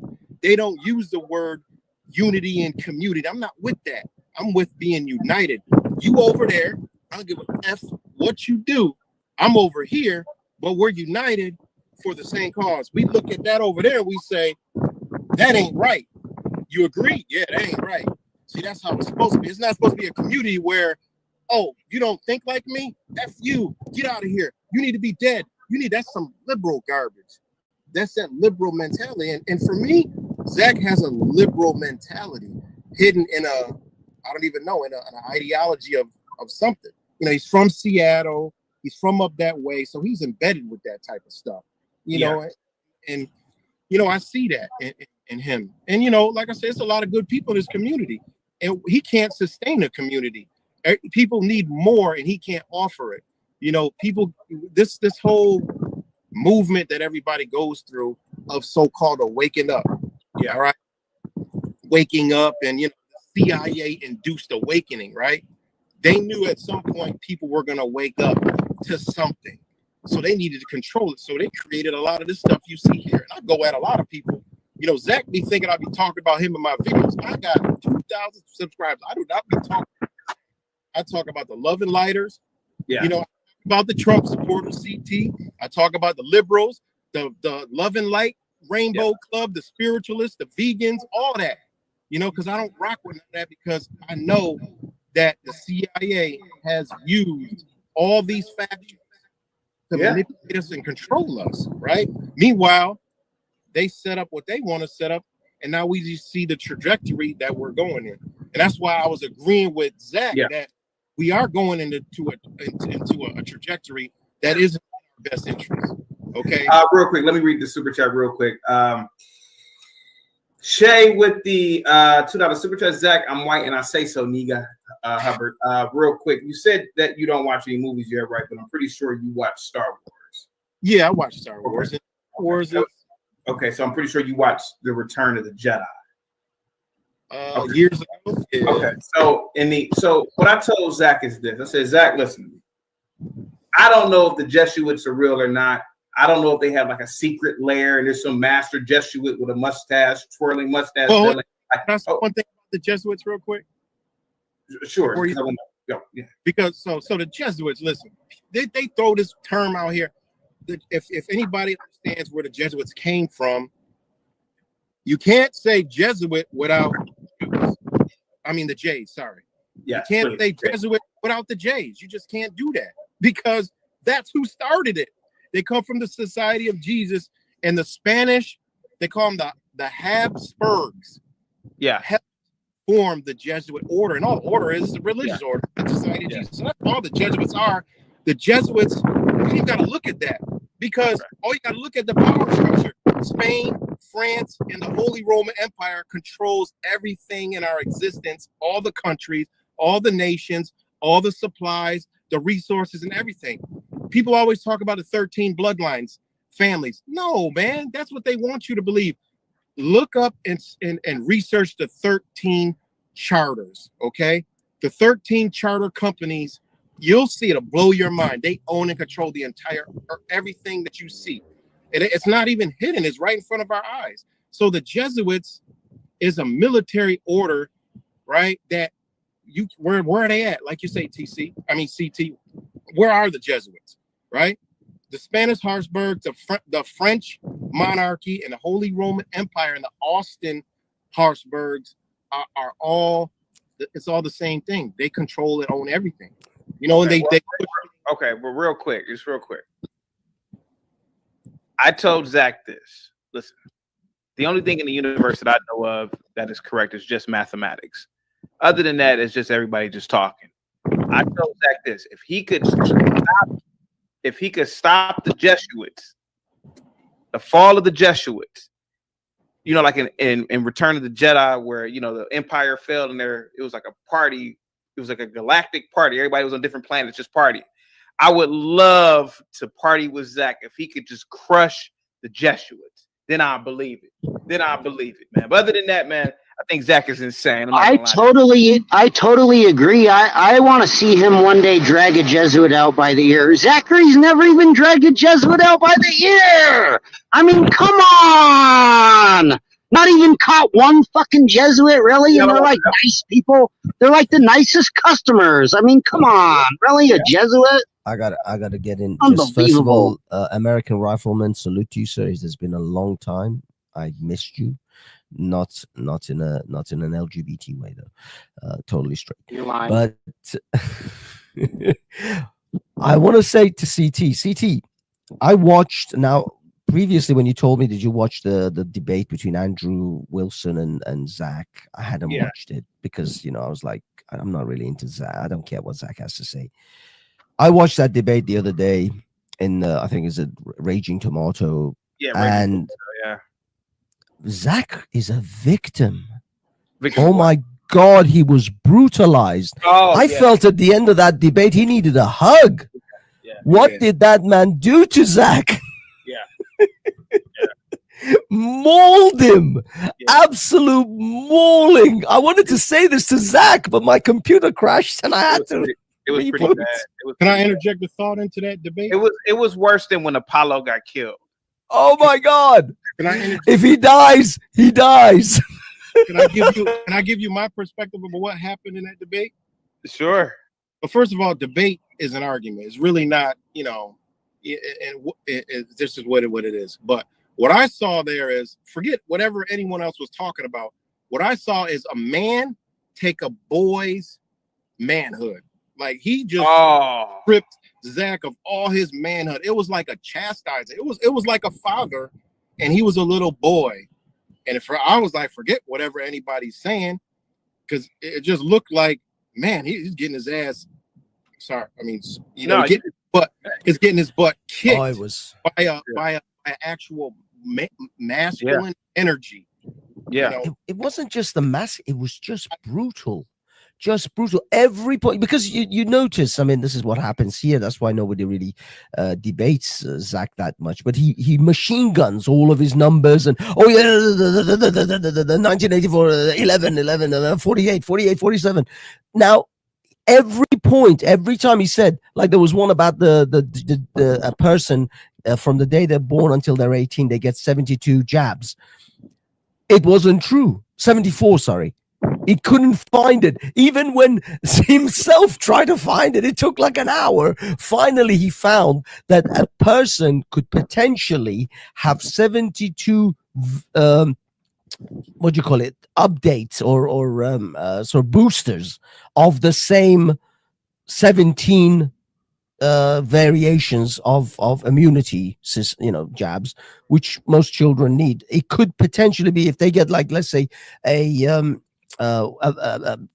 what's it called, flu vaccine once a year, by the time they're 18 with the other vaccines and everything. Oh, sorry, I said the V word, but anyway, it's not like, but he couldn't substantiate anything anything. There wasn't one thing that you could say, well, the key to debating Zach is you gotta go. It's like court. Hey, listen, you could hearsay where the facts. Show me the foundation, and we'll go from there. Everything you say, let's check the foundation. And when you can't provide it, then it, like CT says, then it must be bullshit. Well, the thing is, that's exactly it. It was the very first thing he said, like the 72 thing. Wilson wouldn't let him go past that because he machine guns after that. Oh, yeah, the 72 here, 46 here, 324 there. And then he just keeps going. But he holds him on that first one. Okay, prove that one. And if you can't prove that one, everything else from that onwards is irrelevant. It's pointless. It's just, you're just babbling. To be fair for the debate, it couldn't ever have been a debate because one, Zach, he is not able to get the point out because he has to put something that he learned on top of all this stuff for the other side to believe that doesn't know anything about it. So already there, it wasn't a debate. I was just it was great. It was phenomenal comedy. Like I was laughing. I was like, man, this is a chastising. This is a little boy that did something bad, and his father is ripping him a new one. I mean, he gave him the belt. He gave him the buckle. He gave him the shoe, the paddle. Yeah, it was amazing. It was great. The only thing that I was disappointed in, I wish someone would just grill him on the definition of the word.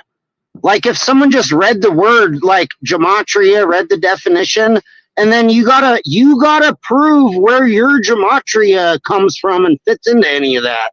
Because it's not in there. It's not even in the definition of English gematria. Over here? Do you have any gematria followers over here? CT? No. We go to his channel. We got people go to his channel, but I don't think in terms of followers, no. I mean, so this whole gematria thing, and he talks about a good friend of mine, Wise, and we've talked about this before with this gematria thing. Is it a real thing? Yes. Is it the way Zach is doing it?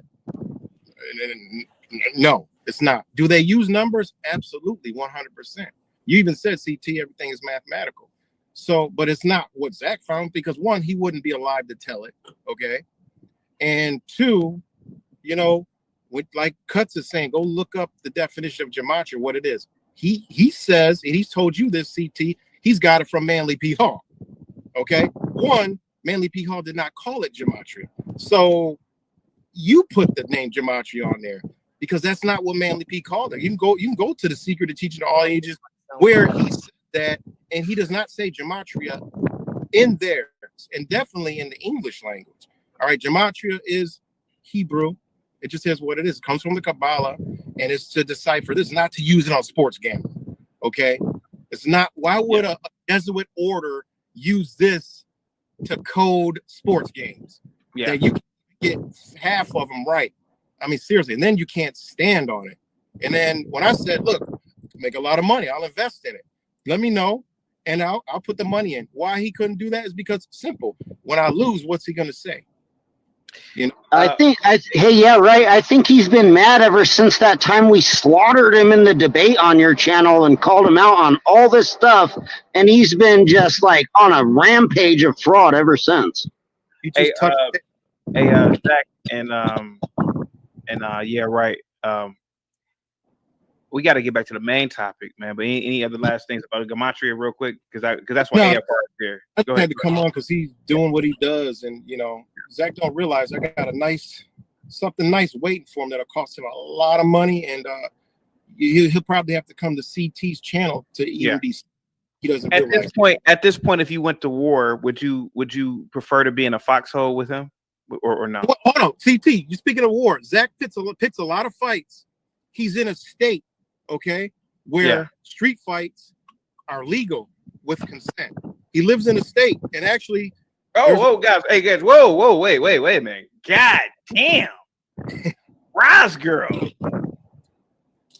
didn't have to do that. Wow, salute to Rise girl, man. That's a nice cash app. Must be the money, yeah. Must be the money, got to be, 'cause I got first one to be my friend. Must be the money, people I never knew, people I never thought.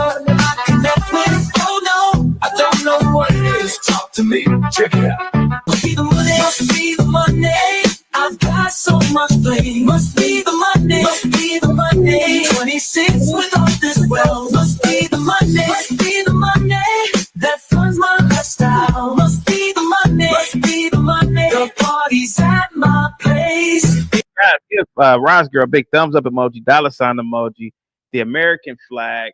Damn, Roger, that was nice, man. Thank you so much. I really appreciate that, man. You are an incredible friend, incredible supporter of the channel.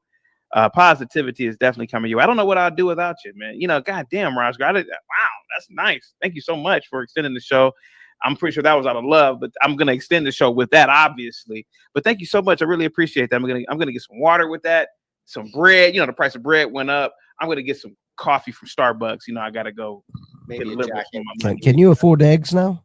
Yeah, get some eggs, CT. Maybe get that. that. Man, thank you so much, Rosgar. I really appreciate that. Salute to you, man. Positivity is definitely coming your way. Guys, give Rosgar a big thumbs up emoji, $ emoji. Thank you so much. Guys, go ahead. Go ahead. Yeah, salute. All right, go ahead. Go ahead. Yeah, right. You got the floor, buddy. Yeah, I was just finishing what I was saying about the whole. I forgot. You know, shout out to the donator, but you know, just in closing with the whole Zach thing, like I said Zach. No, I was talking about the whole war thing. I asked you, would you go to war with Zach? Would you be in a foxhole with him? And then you said, speaking of war, yeah. He lives in a state, okay, and actually he lives about an hour away from a place that does YouTube videos of backyard beef scraps. They have like fights, and he actually lives in a place where it's legal to fight. So I've even said this to him on my channel, like people that got beef with you, you're an hour away. You could do a lot of promoting. You can even put some sports bets on it. And if people want to challenge you and fight or duke it out, the Gematrians that don't like each other, go to there. You host it. You guys fight. It's legal in your state. So I don't got in a war with Zach. I even asked him on here is, hey, Zach, I ain't got no problem with you. Leave me alone. I'll leave you alone. And that's it. You know, I even bigged him up. He can't do it. There's something wrong with this guy. He cannot do it. I've offered that on his job. Says Zach, okay, I'm a Fed.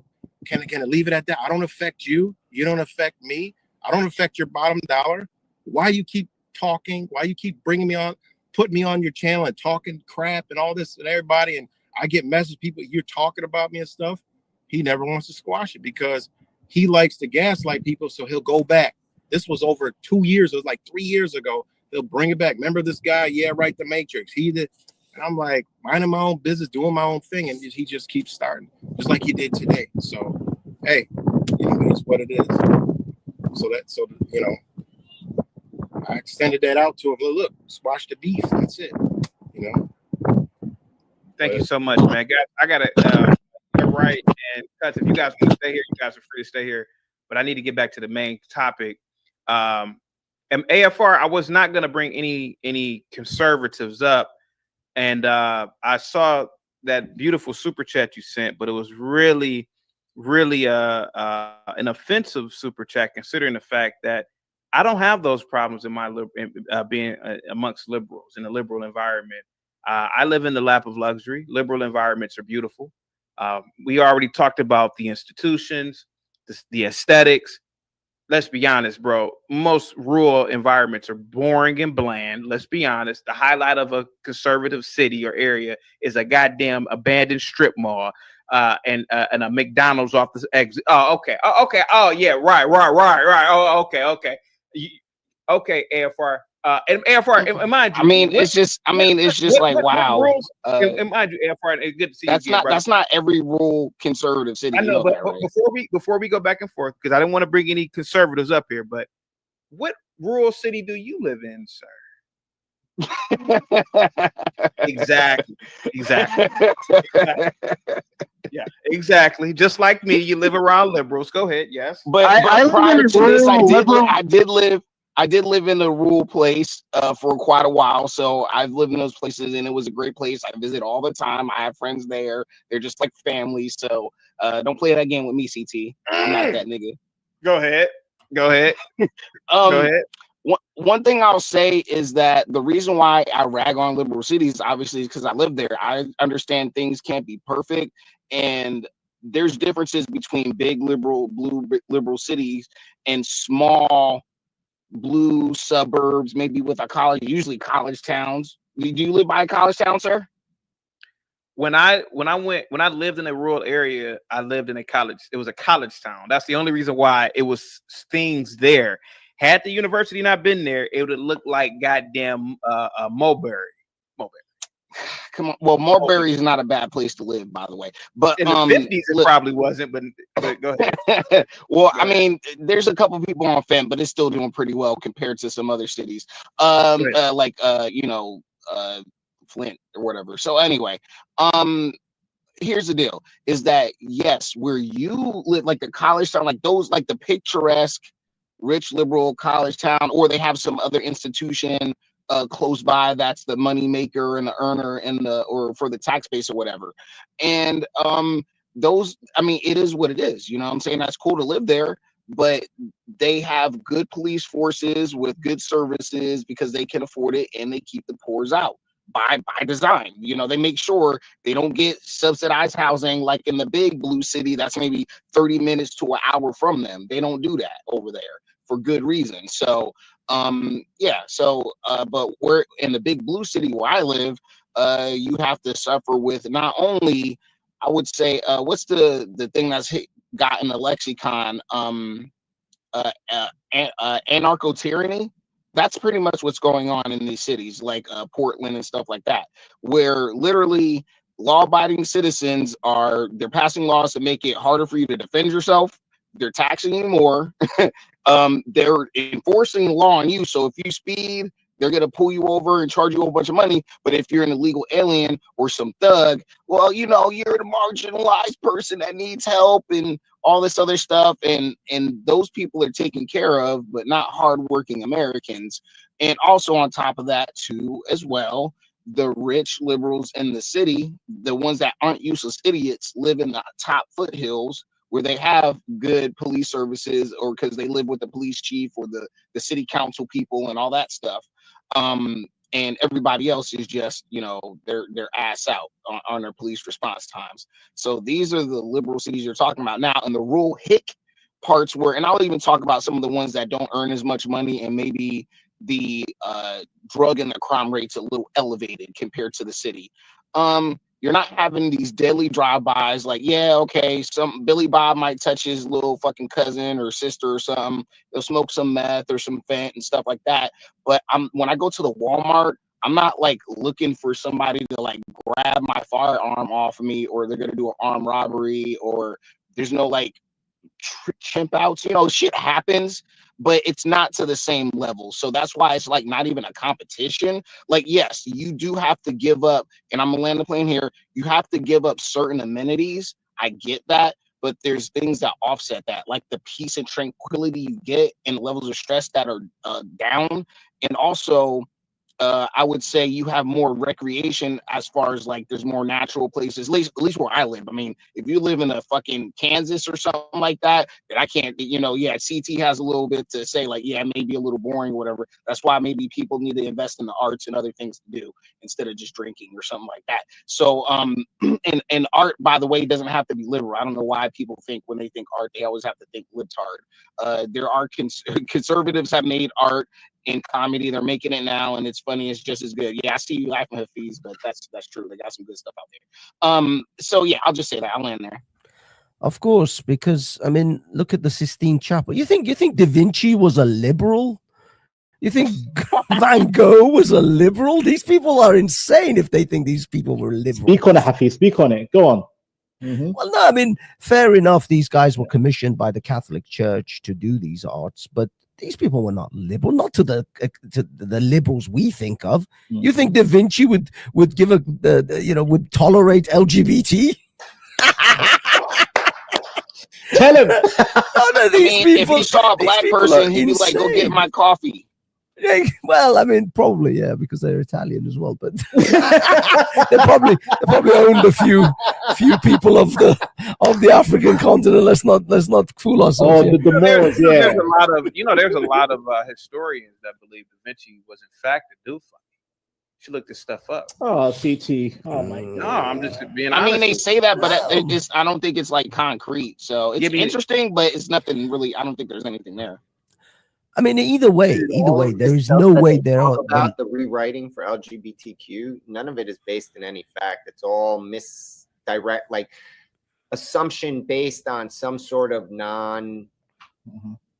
tangible theory. Like they can't validate the theory, but you can't invalidate it. So it's like it sits there in this state of non-being that they rely on because like you can't disprove a negative basically with half of these theories. But Gimpy is by design. That's what they want to do. They want to put that doubt in mind. Like maybe he was a do funny.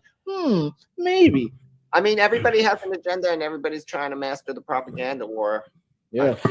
The thing is, look, the Greeks, the Italians, the Romans, we all know these guys. The Turks, they were kind of too do funny anyway. I mean, the Spartans and the practices that they had. I do have a comment after you, Hafiz. Go on.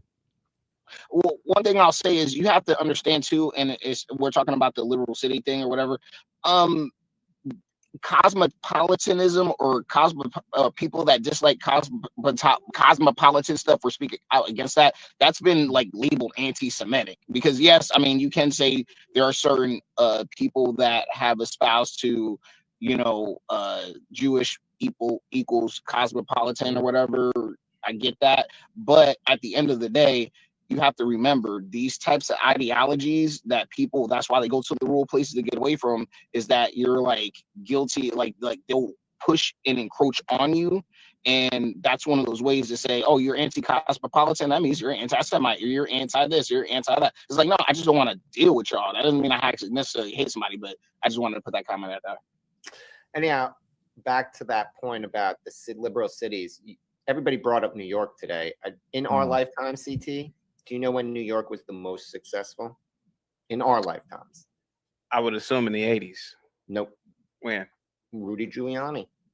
Oh, yeah. New York was a Republican red state. Yeah. Was the most successful city. Cleaned out the whole. It was the whole broken window theory. Pointing out that California, when was California the per capita the most successful? When it was a red state under Reagan. Yes. Okay. So like again, everything moves through the context of time and things change and power structure shift and whatever. So when you talk about Da Vinci and Van Gogh and all these artisans of the past and their liberalism, you have to talk it into the context of what was a liberal in their day, not what was a liberal in our day. And I would argue Da Vinci was definitely considered a liberal. They were very questioning of him and his lifestyle, not because he was a do funny, because he believed in things that challenged the normal, right? Yes. These people got in trouble for challenging the norm with science and technology. So, Galileo, for example. Okay, let's talk about today, right? Let's talk about today. Okay. Let's talk about today. And I mean today as like the last, let's use 30 years. I'm just pointing out that, again. Give me the conservative Soho. So Come on. Nashville is a Montana. blue. Nashville is blue. The city itself. I literally right population. I'm looking at it's still conservatively. Okay, hold on, CT. They vote that way, but largely it's culture. It still derives from conservative, rural Nashville, like fucking American music culture. Okay. Let me ask you a question. I'm gonna go back to earlier today. Cats, which is a famous Broadway show. I saw that as a kid. Can Cats go to Bozeman, Montana? Probably. Actually, I'm moving to Bozeman, Montana. Yeah, they're actually could go there. Can Cats go to Bozeman, Montana? You mean okay? Are you talking about just travel there? No, I'm asking. Okay, because I'm going to tell you they're starved of the arts in rural places, unfortunately. Yeah, those places, like, so for example, my in-laws live in a place that has a weird lopsided sense of arts, right?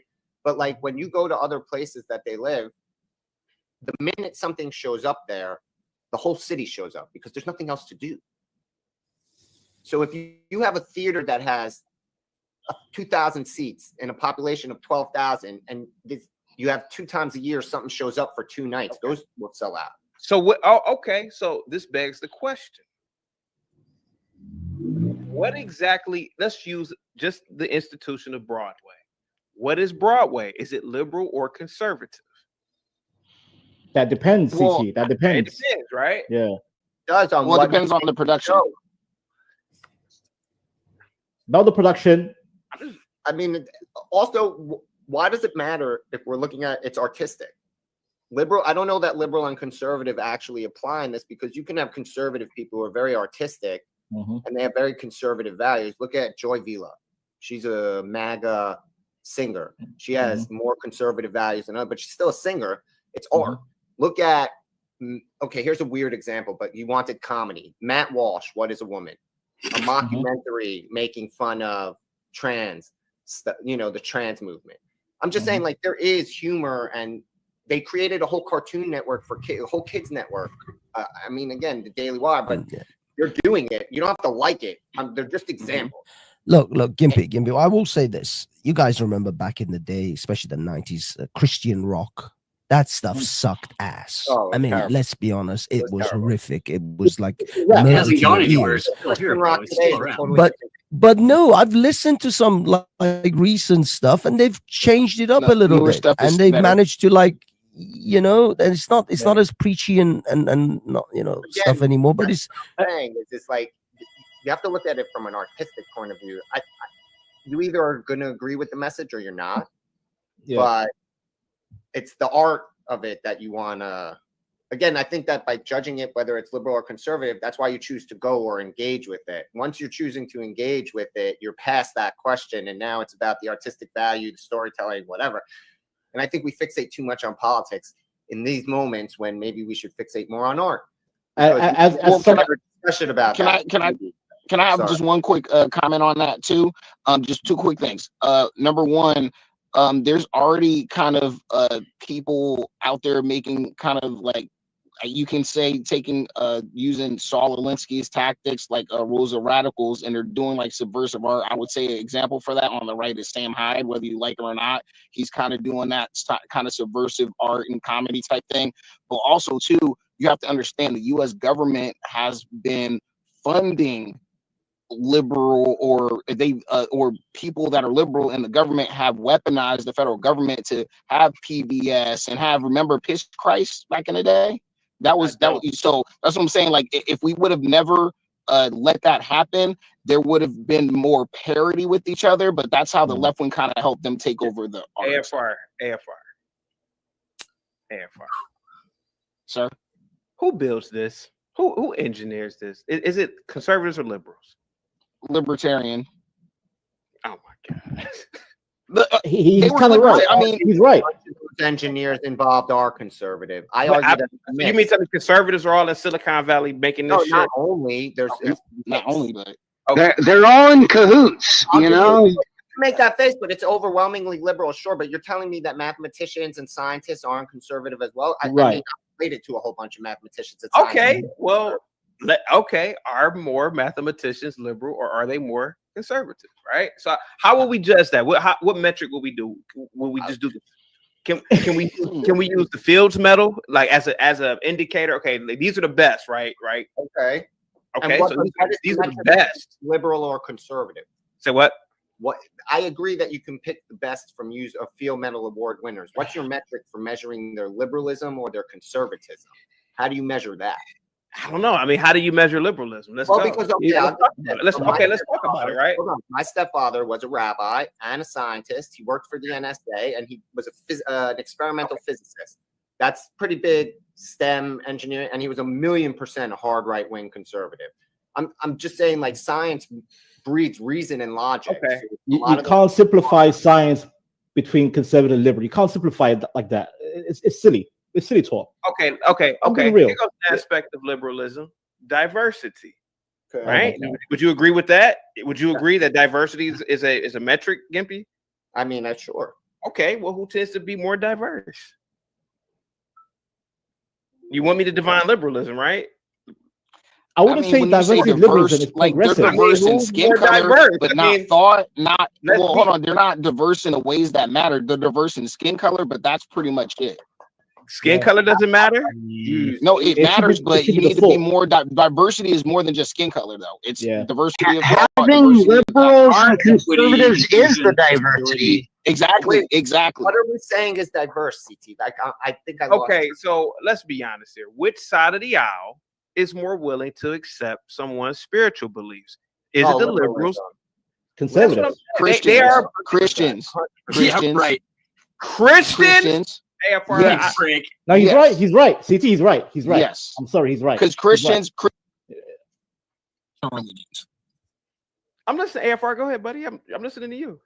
Oh no, I'm just saying, like they preach tolerance compared to other religions. Like there's AFR, extremist Christians that are less tolerant, but AFR, if I were to go into a Christian church, let's use what denomination you want to use. Let's use Pentecostal. And if I went in there as a Buddhist, they're gonna just accept me with open arms. They'll talk to you at least. They'll confer with you. They'll talk to you. They'll give you the gospel, but they're not going to be like hateful, like get out of here. You know, like that. That's not really Christian-esque, you know? You wouldn't get AFR. Let me talk to CT real quick. CT. Let's be real. Where are all these religious people going towards? Like, let's say immigrants. Where are they going towards? Are they going towards the Islamic countries, the east side? They go to liberal. Are they going to the Christian countries? That's what I was saying. The Christians are more welcoming to other people. Okay, let me ask you. Vice versa. You run a Catholic charities? Close, bro. Let's use that same argument then, right? Okay. How come these super conservative Muslims don't go to rural or conservative areas? How come they only go to liberal towns? You know why? Come on, CT. You know why? Welfare. Oh my! All of them on welfare. Honestly, a good amount of them, yeah. Yes. There's no jobs. Hold on. No, you know what the scam is with the ultra religious? They don't get married legally. They only get married by religious standard, and then they go claim single parenthood. That's how they do it. It's not just limited to one religion, but there are ultra religious all across the demographic board. That's how they cheat the system. Okay. Brigham Young? I sound like a goddamn liberal today now. Do you think Brigham Young has the atheist student as man? I'll call Brigham Young right now. Do you think Brigham Young has the atheist student? That's a Mormon, sir. That's a Mormon, not a Christian. Okay. Do you what's the Christian church? The real popular one. I can't think of the damn name. Protestant. Presbyterian. Dude, I can't believe that everyone's throwing names out and none of them stuck. There are too many names. What's that one? What's that? I can't think of the name of it right now. They played basketball. Episcopalian. Jesus Christ. Hang tight. Go ahead, guys. Orthodox. You know, Zach had one really good question he didn't get answered. Baylor. Do you think that Baylor, they got the Atheist Student Association at Baylor? Yes or no? Come on, man. I'm looking it up right now. Do they got the... Okay, let's go ahead, I'm curious. I don't know. They maybe not. Christians are so diverse, right? Okay, let's see. I'm gonna call right now, guys. You guys, I can't believe you're doing this, CT. Because we lying, bro. Facts are facts, though, and numbers don't lie. Go ahead. I'm listening. Well, no, here, okay, CT. Like I said, like, yes, you're trying to get parts of Christianity that may be not as tolerant, but the Christianity doesn't say, like, compared to other religions, I'm not going to say there's space for them to talk to people different from them. No, dude, your answer to Baylor University, being a private Christian institution, does not officially recognize atheist student organizations. However, there have been efforts in the past to create spaces for non-religious students. None of them have worked. Thank you. But do atheist students go to the school? Oh my God, dude, they're not really like. Do you think they have a Buddhist student association? AFR? See, of course. See, they're tolerant enough to have. No, they don't have anything outside of Christian. That's what this answer is there's nothing but Christian orgs. There's no Buddhist. There's no Jewish.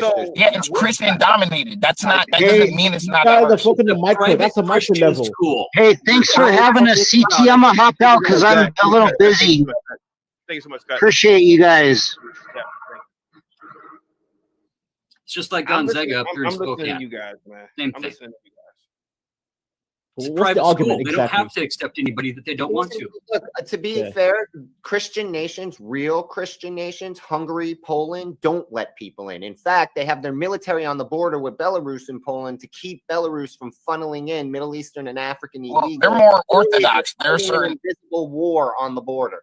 So and Christian nations are actually not as welcoming. And the argument is our nations aren't actually Christian by like their state of being. Well, secular. Yeah, they're supposed to be secular, but I believe this is a Christian. Actually, you know what? You kind of did demolish my point a little bit with that example, but the only rebuttal I would submit to that is that Eastern Europeans are mostly Orthodox and Russian, so they're a little bit more hardline on a lot of stuff compared to like Protestants. Those are both Catholic.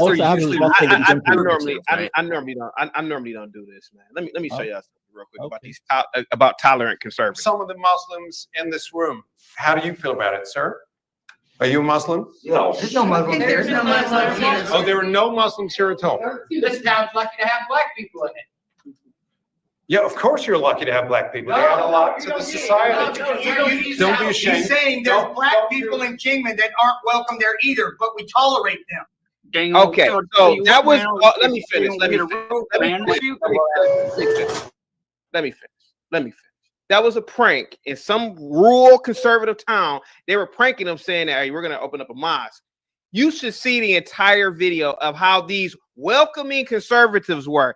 Conservatives are not as tolerant as other as liberals. They're just not. Good. That's a good thing. That's not bad. That's good. I'm not. Well, also too, the way he was presenting, like it was all set up to make white people look bad. God damn it! Propaganda. I'm trying to prove a point that liberals tend to be more diverse. I'm not rocking with the goddamn liberals. I'm just saying they tend to be more diverse. They're diverse with their skin color. That's literally it. No, bro, it's a whole host of things, man. I've been around, man. I went to school with liberals, man. I'm telling you, they tend to be a little bit more diverse, man. I mean, do you guys even like know a liberal? Do you have a liberal in your life? Everyone's point. Can we, CT? To everyone's point, I'm trying to do you. Meet everyone halfway. You and everyone else. Okay. Why am I fighting on behalf of the liberals? No one's saying you're fighting on behalf of the liberals other than you're a do funny advocate. We know these. Well, I mean, we need do funnies in society. Okay. Go ahead. My point is let's meet everybody halfway. Arguably, liberalism by design is not meant to be a unity of thought, right? It's supposed to be a diversity of thought, right? You agree to that? Initially, yeah. Right?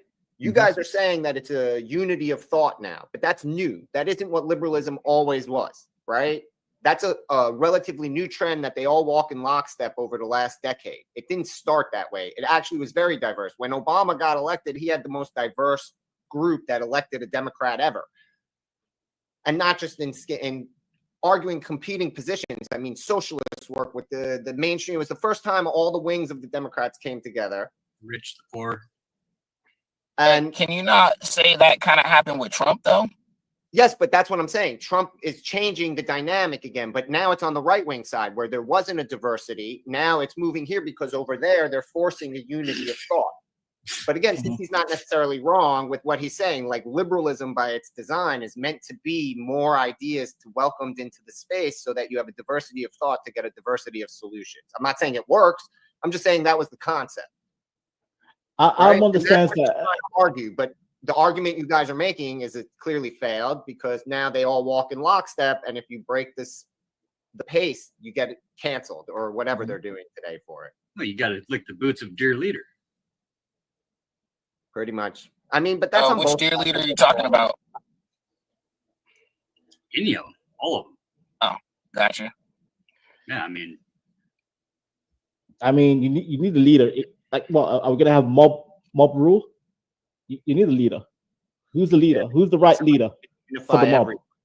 For as many people as possible. Like in America, we're divided down the middle, basically. No one side has a clear advantage. And again, maybe that's how it's supposed to be. I think democracy and liberalism was a mistake for the West. It was a big mistake, to be fair. Vance, I'm in America, man. Yeah. And, I know the conservatives don't like this shit when I do it, but I kick their backs in too. I challenge any conservative versus any liberal. Turn your cameras on. I could almost guarantee you would prefer to live in a liberal environment. Let's just be completely honest about it. It is what it is, man. I hate to say it. It's just the truth. Man, don't let these Americans lie to you. Democratic cities look better. They just I live in London. CT, I live in London. It's hell. It's hell. Arts and shit. Arts and crafts buildings and CT. It just looks better. CT, I went to art school, CT. I went to art school in my 20s. I studied art. I can't They were go trying to to brainwash me, CT. They're trying to brainwash me. I can't go to no goddamn conservative area and say, hey man, I would love to have some ice cream in a flower, some stupid shit like that. I mean, even if it's just some weird shit, the liberal, their brains just operate different. Conservatives, man, it's just a off the road goddamn gas station, a McDonald's, and that's about it. Let's be honest. Dude, I feel like you know what proves you right now that I'm sitting here thinking about it? Your interaction with Be Brave yesterday, bro. Because that whole imaginary scenario where what would they say to you being the black dude, and that's generally what you're saying is a conservative town where a black, right? Like, because that's what you're all the same and it's conservative, and then your black guy comes in, what are they going to say? So that whole exercise, I guess, proves you right. I guess you have a different mindset. You're American, I'm in the UK. Bro, in the UK, the liberal areas are horrible, CT. They're horrible. Right. You mean like a liberal as you don't have any rural areas, though. So you're liberal. Okay, so your liberal is what in the UK? That's conservative. No, we're the same. Like liberal is Labor. Labor is liberal. Okay. Yeah, Labor is Democrat. Tories are the GOP. Okay. They're the same. What you're thinking of is Australia. Australia is the opposite. Australia is like liberal is conservative, conservative is liberal. In Australia, is opposite. CT in the UK, the liberal areas are horrible, full of Muslims, immigrants, shitty ass shops. The area looks horrible. When you go to conservative areas in London, they love it. So the people from conservative countries came and destroyed the liberal areas. Okay, I got it. Yeah, that's exactly what happened. Yes, that's like you guys. Take that element out. I bet you would rather live in that liberal ass area. No, I live in a conservative area with Gympie's people. I live with Gympie's people, and they keep the area nice and lovely, beautiful. But then you do know these people are very liberal. No. No. My people. He lives with the religious folks. Yeah, I live with the curls, the hat, the whole shebang. Yeah, I live with the Hasidic. Yeah, I don't live with the Ashkenazi and the sellouts as I call them. Ashkenazi Jews, the hats and the curls. Those are the definitions. Now, why is it that I do a show dedicated to liberals? Where is hold on for a second? Where is Linwood at? Where are the liberals at today? I'm doing a show dedicated to them, and I'm fighting on their behalf. Clean up. They're somewhere. They're watching a video of police brutality somewhere. Hafiz, back me up, please. Well, I back you up in the sense that yes, the liberals allowed basically people from the third world to come in and destroy the parts of London, but that's the extreme of liberal idealism. Unfortunately, yeah, they all think that everybody around them. This is the problem you guys are arguing. Is can I just say, what do you think about Labour borough areas? The boroughs, the Labour borough, they're shit. They're horrible. Yeah, compared to conservative boroughs. If you actually look at London, yeah, this is a trend. Conservative boroughs are actually the richer boroughs. This is a trend worldwide. Kensington, Chelsea, easy thing to see throughout history. Oh, Chelsea's beautiful. Yeah. But look. One thing I want to quickly say in regards to you guys talking about the Christians or the tolerant ones. No, Christianity isn't tolerant. This is a misnomer. The fact is that the Christianity that you guys deal with has been tapered by secular enlightenment ideas. That has been it's been curtailed. It's been, the reins have been pulled in. You let Christianity go, it'll be as wild as any Muslim jihadi running around in the streets. The fact is that it's been shown that Christians can be just as violent and just as fanatical when it comes to their religion. It's secular enlightenment values and the George Washingtons and the Jeffersons who separated church from state. These people were not fanatical Christians. These people were deists at best. So yes, liberty. Yeah, I mean, liberal ideals or enlightenment ideals are what made Christianity to be, or at least appear as tolerant as it is. But no, go back to old school medieval Europe, and you tell me how tolerant they were. They weren't tolerant. That's medieval Europe. Yeah, I was going to push back. Hafiz, what do you think about the Coptics in Egypt and the Christian Arabs in the Middle East, where they're more level-headed compared to their Muslim counterpart? Like, I'd rather live with the Syrian Christians, the Egyptian Coptics, and all that. Compared to that's because they're crushed. The minorities that have been crushed. Hey, hang tight. Okay. Vanta, do you believe that Carl Sagan was a conservative? I know Carl Sagan, but I don't know. Do you think Albert Einstein? Dude, even oh my listen, man, I'm not trying to take up for the liberals today, but there are truths about the liberals, man. Their brains work differently, a lot of them, man. And I'm not saying that there are no conservatives like that, but you ain't really got no conservatives in no mathematics and science. Yes, there is. There's a lot of conservatives in the sciences and maths. Who? I can't name them, but they exist. Name one. Can you name one? You know how many Christian scientists have innovated stuff and made inventions? Okay, AFR, can you name one? Right now, I can't. Kenneth Miller. Kenneth Miller. Dear brother, can you just name one? I'll name one. Kenneth Miller. There's so many of them, CT, and you Can know I it. name Stop can I acting name crazy. an ultra-religious Jewish rabbi scientist, the Maimonides. He was a doctor, he was a scientist, and he was one of the you know conservative or liberal, Gimpy? Conservative, ultra right wing conservative. Maybe, but I mean the thing is, so if he moved to America, he would move to he would be South a religious Dakota. Jew like you saw walking Would he around. move? Would he move to South Dakota? No, he would move to New York. Okay, he would move to New York City. Ask Gimpy why. Ask Gimpy why. Why Gimpy? Why would he move to New York? Because of the Jewish population. I'm sorry. He would move to New York, Chicago, LA, anywhere where there was a large center of Jews. Thank you. Liberal cities, right? In liberal cities, yeah. Jews live in liberal cities. It's safer. Same thing with Somalis. Ask a Somali, where would you go in America? Minnesota. Why? Because Somalis are in Minnesota, not because they're liberal. CT, not because they're liberal. The bigger you ask a Muslim where would he not rather go in America? He'd go to was it Dearborn? Isn't it Dearborn, liberal city where he would be more safe from the. Well, it's not liberal. It's the where they've all congregated now. Community. Yeah, but what? It's where their communities, just like the Irish who go to Boston. Liberal cities are safer then, correct? So they're safer. So they're safer than the conservative cities, right? So they're safer, right? I mean, per capita, yeah.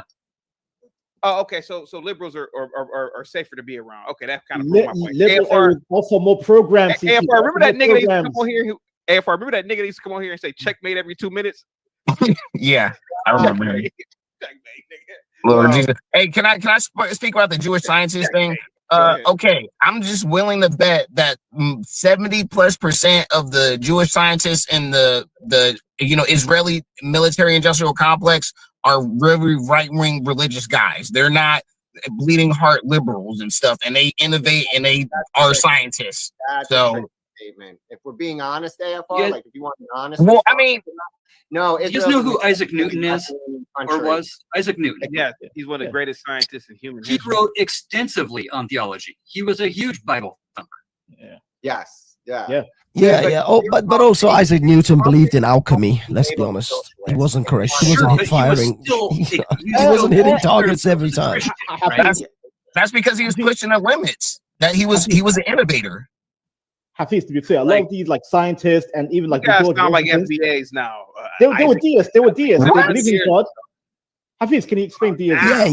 Yeah. We ain't got no conservative Isaac Newtons now. Pascal. But again, on the you see, this is when I mentioned the artists Van Gogh and Leonardo da Vinci, someone said for their time they could be considered liberal or they could be considered, on the left. But compared to liberals today, they would be considered heavily conservative. But this is the problem. We're talking about time and space, so we're crossing different boundaries here. Someone like Isaac Newton, someone like Edison. He would be considered a conservative. Of course, they'd be considered a conservative. Hafiz, can you break it down? Deism. Tell people deism. What is that exactly? A deist. That's what they were. Yeah. You guys, everybody's intelligent. Okay. I mean, deism is basically believing in, not necessarily believing in a particular theology, but you do believe that there is a creator of the universe. Dude, so I looked it up for you, because we're all supposing and we all have AI at our fingertips. So AI tells me that the following top 4 Christian or conservative scientists: Francis Collins, a physician geneticist, the Human Genome Project. He advocates science and is a devout Christian and has written about the harmony between science and faith. William Happer, a physicist and a professor emeritus at Princeton University. Happer has expressed conservative views, particularly regarding skepticism of mainstream climate change science. Stephen J. Malloy, a biostatistician and an attorney known for his work in public policy, often aligned with conservative viewpoints, particularly on environment and regulatory issues.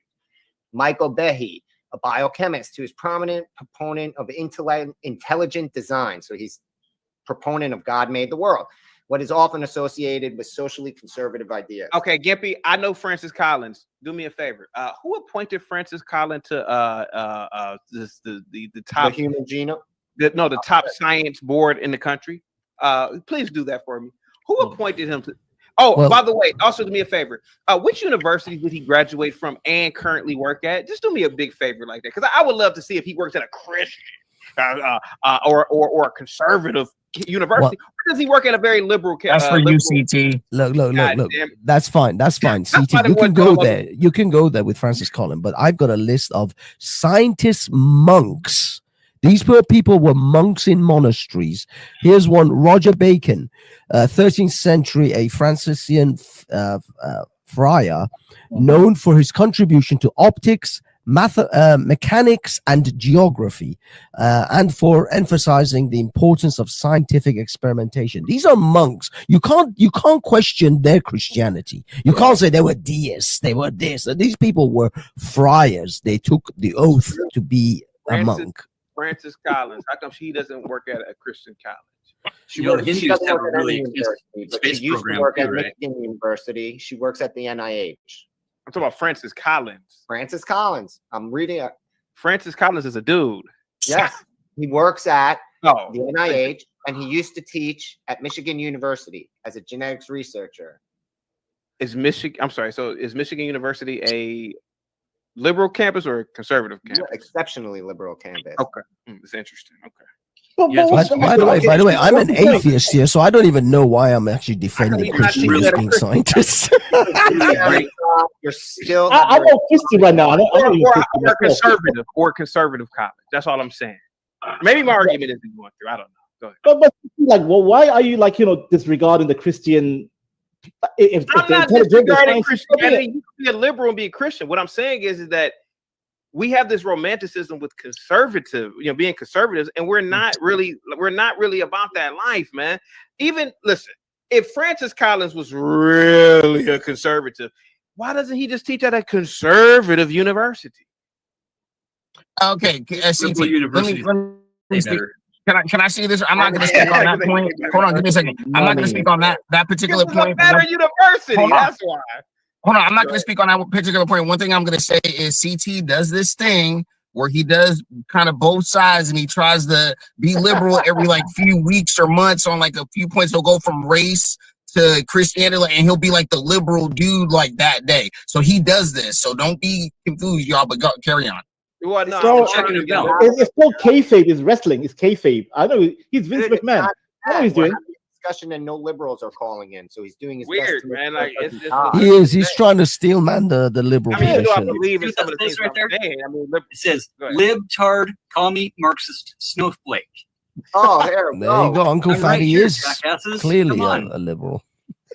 What's up? Don't you have a flag? Is that a Confederate flag in the back? Yes. Oh well, hell yeah! That's a great paper coming into your capital. Oh dear God, this is death. Who is this guy? Is he anti-Trump? I have no idea. Yeah. I saw Uncle Fatty on Barnabas's channel. Yeah. Oh, yeah. Ben, go ahead, Ben. Hold on. He doesn't like Trump. Sure. Hold on. You don't like Trump, Uncle Fatty? Okay, so no, I don't. Why? Let me ask you guys this. First of all, CT, why are you still wearing that stupid hat? Uh-oh. Well, I gotta get a haircut. That's really wrong. But why not wear the hat? Don't you want to make America great? But I gotta get a haircut. Go ahead, guys. We all know a guy out there, right? Mm-hmm. He's probably an addict, most likely. He's probably deep into his addiction. That has never been wrong in his whole life.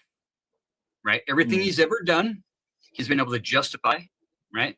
He's never admitted fault ever, right? And when he does, he projects his own fault onto his enemies and onto the people that would be coming after him, right? We all know this guy, right, in our life. Mm-hmm. The guy that's never ever been wrong, ever, right? I don't know if I do. That claims to be a Christian, but hasn't been to church for who knows how long, and his whole family is actually like, small hat. So, a guy that can't actually like name one verse out of either one of the Bibles, right? And when asked point blank, says things like, "Well, I think both Bibles are actually, pretty equal, and they're both pretty good." Let's see, who else? What else does this guy do a lot? Oh, he's a philanderer for sure. He grabs women. He walks in them. Well, he holds pageants just so that he can like get close to them. Right? He hangs out with Epstein. He flies on his plane a lot. Now you're going into derangement territory. I mean, I object to the Epstein thing. Out of all the people who hung out with Epstein, colored people live in his buildings, and he gets sued for it, and then he creates his own Jewish league so he can give himself his own small hat trophy, right? Like Uncle, we all come know on. this guy, right? When it comes to the Epstein thing, though, I have to object because out of all the people that I've seen mess around with Epstein, he was the least. That is the jet.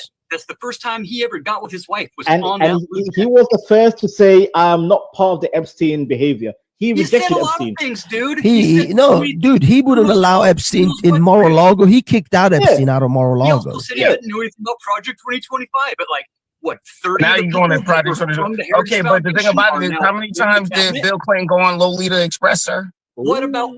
Exactly. You asked me about who? Donald Trump. Yes, I can talk shit about the best of them, especially Slick Willie. But he did balance the budget.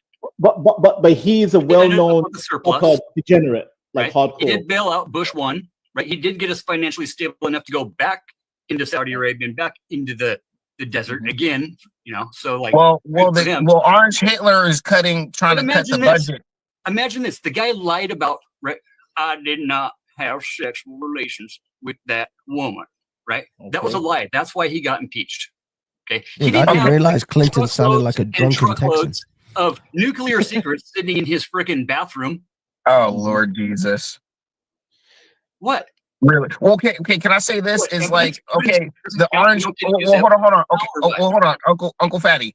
Okay, besides Orange Hitler selling secrets, nuclear secrets to Putin or whatever, he's trying to balance the budget by cutting the federal government. But he's cutting the federal government like conservatives have failed to do. Even right now, I think Congress is really trying to slow them down or stop them or whatever because they're scared of the backlash.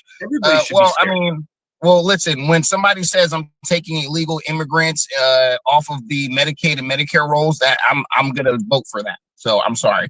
How do illegal people actually receive benefits if they're illegal? They haven't cut my grandmama off of her Medicaid, Medicare. She still gets hers, even though my grandmother has other children. Because he got rid of the insulin. Well, my grandma didn't eat hamburgers every day, so she doesn't have diabetes. She's like fucking 9 years old. It just went from like $30 to like $600 a month again. Didn't Biden increase the rate of insulin medication, like the price of insulin? It was under Biden. Well, he signed legislation and worked on what Trump already started during his first term to lower drug prices, and then Biden did something else. Voted against it, bro. Every one of them voted against it. They voted against the Chips and Science Act. They voted against the Infrastructure Act. What else did they vote against? Because the Chips and Science Act was a giveaway. Why did they vote on it? It was a giveaway. The thing about it is we can help subsidize chip production here, but we should not be trying to make these people good trillionaires. Yes, make a profit, but no, they gave them too much money. Good point. So we have a guy in the office that is unelected, right? Running around, doing whatever he wants to do by no commission. What does Musk have to do with the CHIPS Act? Right? With no security checks, no nothing, right? We're just letting these guys in, go run rampant through all of our numbers. What does Musk have to do with the CHIPS Act? Why do you jump from the CHIPS Act to Musk? I don't understand. Into it. I didn't even talk about him. You just did. Talking about trillionaires, right? Who's trying to be the first trillionaire in human history right now? Well, hold on. The chip maker, okay, if we're going to talk about chips and the CHIP Act, the people that stand to make a lot of money is TCSC or whatever, the tiny company. So it's not even Elon Musk. But why are you talking about Elon Musk trying to enrich himself when he's not even a chip maker?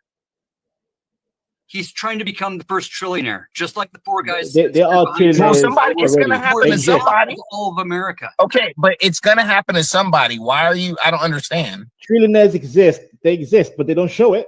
But they exist. Exactly. Like exactly. Some of the richest people, we don't know their names. We know like the richest people. We know 5 of their names. The rest of them, we don't know who the hell these people are. Exactly. Well, you guys should listen to Elon Musk's interview himself. He said, "I am not the richest man in the world. The only reason they say I am is because of my shares in Tesla, and that's all. But believe me, I am far from the richest man in the world." He knows who has real money. We're not even we're not even like we're not even a figment of their little monopoly game that they're running in real life, right? But we're just going to allow these trillionaires to just do whatever they want. Hasn't it always been that way? Why are you trying to make this into some like new thing? It hasn't been. American man. Who do you hang out with? Who are your friends? Who are your friends? Who me? Yeah, who do you associate with in your daily life? In your like, I mean, what I mean is it a diverse group of people? Because I'm detecting something in your voice and your pronunciation. AFR, have you spoken to Ben before? I'm pretty sure I can kind of feel the FBA vibes already. Get ready, bro. Get ready. If I was FBA, I would tell you that. I just asked you a question. All you have to say that's personal. I don't want to answer or whatever. Oh no, I can answer the question. I can even give you like a pie chart. I would say like 40% of my friends are like white, 35% are black, and then everybody else. Okay, enough. I detected it. I was right. All right, go. You guys can go on with your conversation. So I can't have white friends? What does that mean? If I have too many, I have too many white friends? Is that what that means? No, I didn't say anything. You answered the question, and I said, gentlemen, go ahead with your discussion. I don't want to have a discussion around the question that I asked and the answer that you gave. So go ahead, gentlemen. You a funny nigga, man. Like, y'all... I knew you whitewashed. So I don't know. Y'all always come up with these stupid arguments. Listen, man. No, I didn't say that. No, I didn't say that. Hold on. No, I know you didn't say that, but I feel the vibes. Hold on. I feel the vibes. Like you say you feel something, I feel something from you. I'm gonna let you go, and then I'll go. You want to go for right now? Yes, I'll go right now. Listen, it's just you're just like you're kind of judging the inflection of my voice and how my voice sound, or maybe my accent or something. The way you're kind of coming off, I can kind of feel those vibes, and I don't know you. I don't know who you are, but I'm just getting these kind of like you want to emotionally blackmail me or say like something like I'm subservient to what like y'all always come at that like to other black people, like, you know, and I feel that. I don't know, you haven't done it, but I feel that's what's coming on. Am I okay? So let me know when you're done, and I can go. Let me know when you're done. Go ahead, Mr. Ben. No, none of that. And first of all, and second of all, I'm not a nigga, as you said, and I wouldn't call you that. And second of all, you know, I mean, if you've lived a while, if you've been out of the continental U.S. to other countries, you pick up a skill of being able to detect or observe people as to how they affiliate, who they affiliate with, based on their geopolitics or their politics. So who am I aligned with? Who am I aligned with? No, I don't know. No, I don't know who you're aligned with. That's not the question. I'm not even getting at that. You answered my question, but you're giving filibusters in rebuttal to questions or assumptions I have not even made. So it might be you feeling something that is hyper projected on me based on how you feel, based on the question I asked you. So no, you answered my question. So we don't need to debate the question because you answered it.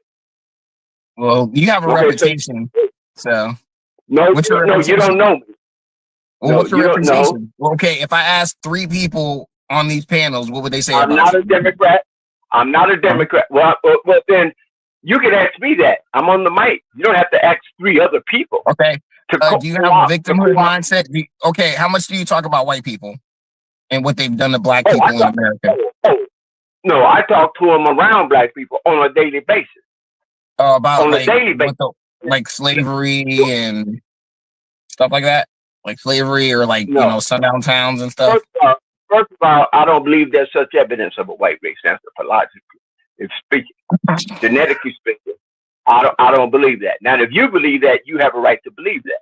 I believe there's only one race. So do you believe in European supremacy? Well, Europeans do not go around saying that they're supreme. They don't go around saying that because they're more of a astute because of the lineage of the European monarchy. They're a lot more polished than the renegades that they let out of prisons that came to America and said they found the Americas or became the founding fathers.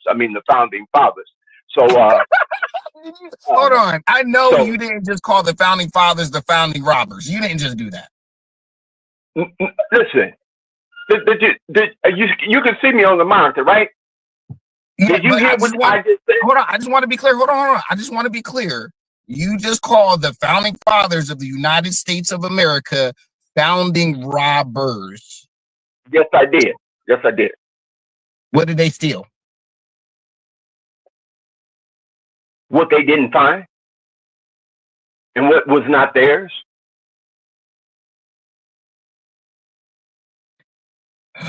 And now you tell me this, historically, did they not do that? Well, when you talk about the founding fathers, I think they made a Declaration of Independence, and they have. What did they do before that? What did they do before the 13? What did they do before the 13 colonies? And what did they do during the Continental Congress? Well, before that, they were a part. Are you familiar with the Continental Congress? Yes, sir. So I'm getting so from what I understand, they were just everyday people. Most of them obviously were the elite of their time. And they were quite young, a few of them, and they recognized that they weren't being treated like, fairly, because they were supposed to be Englishmen, but they weren't really being treated like fellow Englishmen, and they felt like they were separate people, and they went their separate ways, the way they did. No. That doesn't mean they stole anything. I don't know what you're talking about. They stole. No, you're skipping over some things.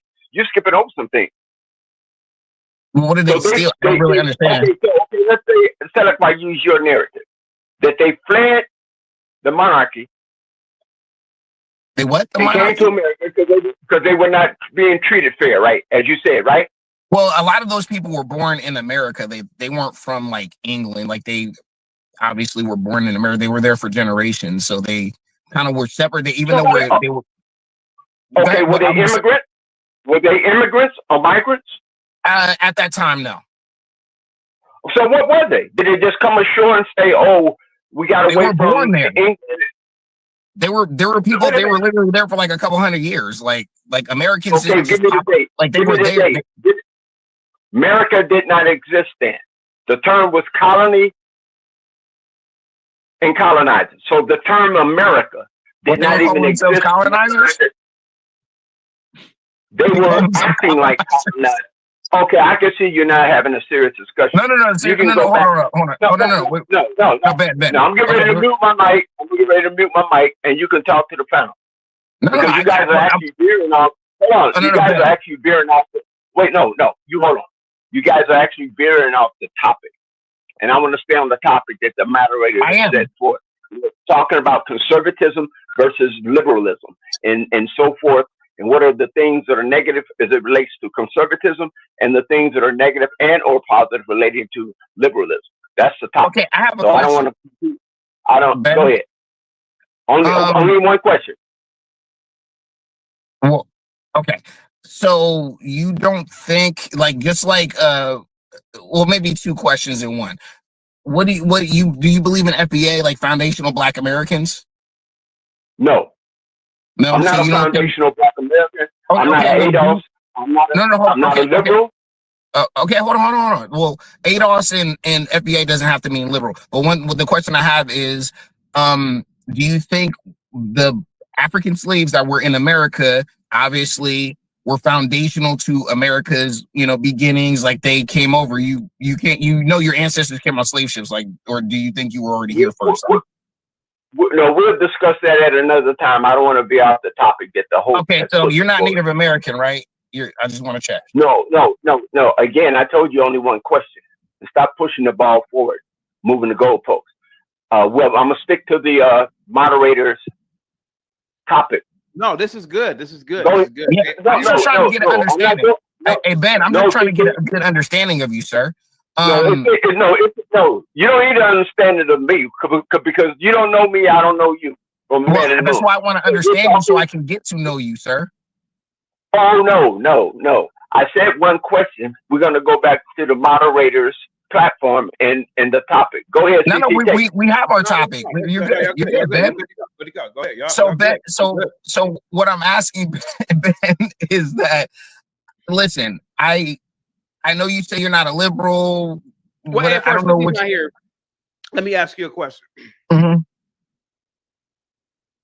He was asking you a question, obviously, to gauge what type of black you are. Yeah, no, I didn't understand. And talking to him for like a couple of minutes, you can already see what kind of black he is. No, CT, no. I was gauging his politics. Okay, I'm going mute. I'm going mute. I was gauging his politics, and I know what you're doing, CT. And especially when I'm on your paddle. I'm telling you to talk, but you went on mute. All right. No, I went on mute, but don't see. As I'm on mute, I can still hear the panelists, so I can speak for myself. I was gauging his politics, not what type of black he is, where his social political dynamics are. It was basically solely on the topic of your discussion. You said you're going to kick in the backs of conservatives. Yes. So he may be a conservative, regardless of what his racial classification is or what he chooses to classify himself as. So I was trying to find out I was trying to detect where is his. I'm an American. That's how I classify myself. I'm an American. Okay, so you're an American. So what is your politics as an American? Well, you can say I'm an American nationalist by my politics. I'm a nationalist. So you're an American nationalist. Yes. Okay, I've never seen anyone. Never heard of an American nationalist? True American nationalists. I know who they are, but your type of American nationalist, I don't know what the hell that is. Well, nationalism is about. Well, hold on. I can tell you, there's a definition for nationalism. I know what nationalism is. You don't fit that criteria. To me, how so? Can you tell me how I don't, sir? You don't fit that. I don't. Why are you laughing? You all right, brother? You all right, brother? Just tell me how old are you? How old are you? If you don't mind me asking, how old are you? Dude, I asked you a question. No, I'm not your dude. I'm Ben. You're American man. At the word dude. He doesn't like it. You got. I apologize. I apologize, Ben. I apologize, Ben. That regularly for calling him. Okay, I apologize. And there's nothing wrong with giggling and laughing and having a youthful. No, but you still haven't answered my question. How am I not a nationalist, or how don't I qualify? You still have not stopped damn laughing. Okay. It's possible that I find it entertaining. What is the hell wrong with you, bro? You got a what? You all right? Sorry, Ben. What exactly are you attempting to ask AFR? No, he's asking me questions, and then when I go off mic, then you start coming in trying to put words in my mouth. Okay. Oh, Jesus Christ, man, hang tight. AFR, after speaking to this, he's a 70-year-old man. After speaking to him for about 5 minutes, what can you surmise, sir? He can't keep. Like his mind is not linear. Yeah. Yeah. Like we can't stay on one thing and like kind of get an idea out and kind of come to a consensus. Like I'm trying to consensus build with this man. I don't realize. Okay, let's deal with this. Okay, let's deal with this. What kind of question? What question do you want to? The one I've been asking for 5 minutes. How don't I qualify as a nationalist? You don't qualify for a nationalist because real American nationalists will not allow a person like you to be a part of their movement other for a scapegoat, cannon fodder, or an attack dog. and if you were that, you would go and congregate and hang out with those that are truly American nationalists, and they will prove to you in a minute or so that you are really not a nationalist. You may be a nationalist in your head, but you're not a nationalist in your functionality. And I can guarantee that.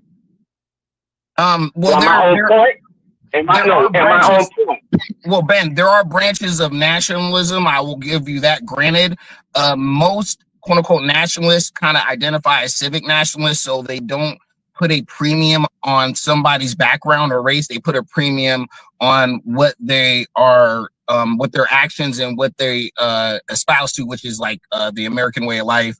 They adhere to the Constitution, things like that. That's really more supreme to them than saying whatever race you are, then you have to love the nation. So the race and the nation together makes you a nationalist. There are some people that believe that, but they're not in the majority.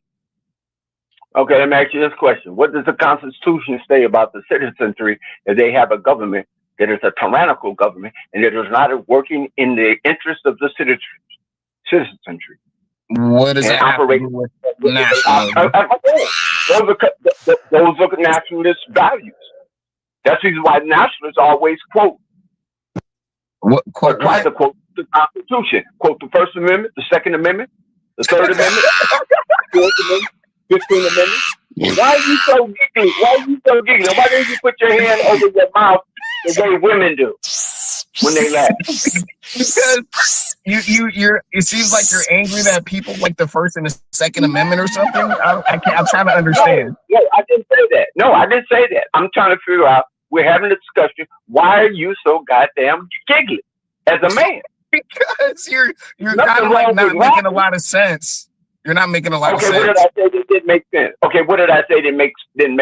I try to. Well, you sound like a white supremacist. Like literally, I'm just saying you sound like a white supremacist that literally says that you can't be a nationalist or love America because you're not white. That's literally like. No, I'm not saying that at all. I'm asking what group that you belong to. That I told you I'm an American nationalist. Okay, but where's your headquarters? Where's your affiliation? I mean, most headquarters are online, but I associate with people with the same mindset I do. Like, oh, so you affiliate with people that are like-minded? Okay, there's nothing wrong with that. Yeah, it's called free association in America. You should give it a try. Okay, yeah. Why do you talk out of your nasal cavity? Push words and tones out of your nasal cavity.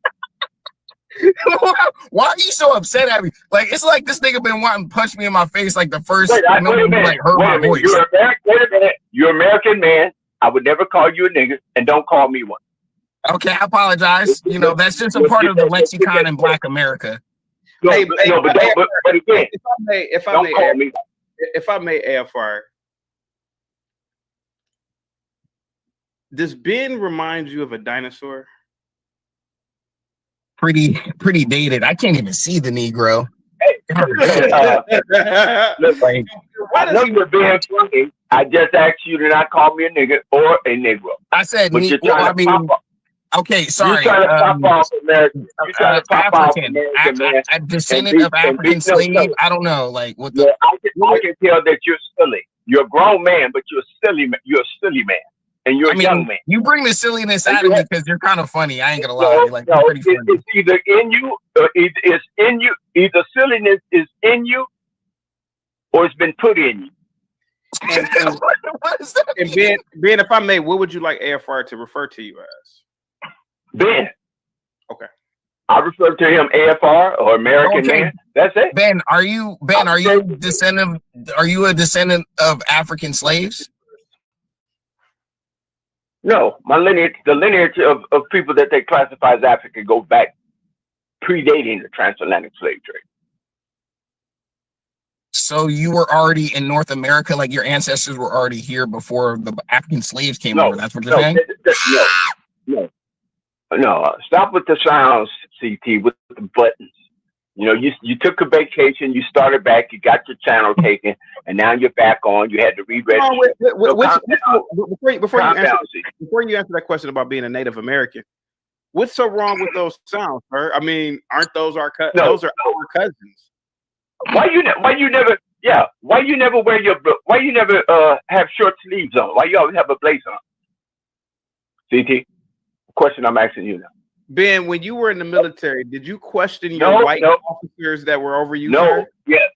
yes. Okay. If it was unlawful, if they came at me unlawfully based on the military code of justice and military code of honor, yes, so yes. Blazer is unlawful. Wow.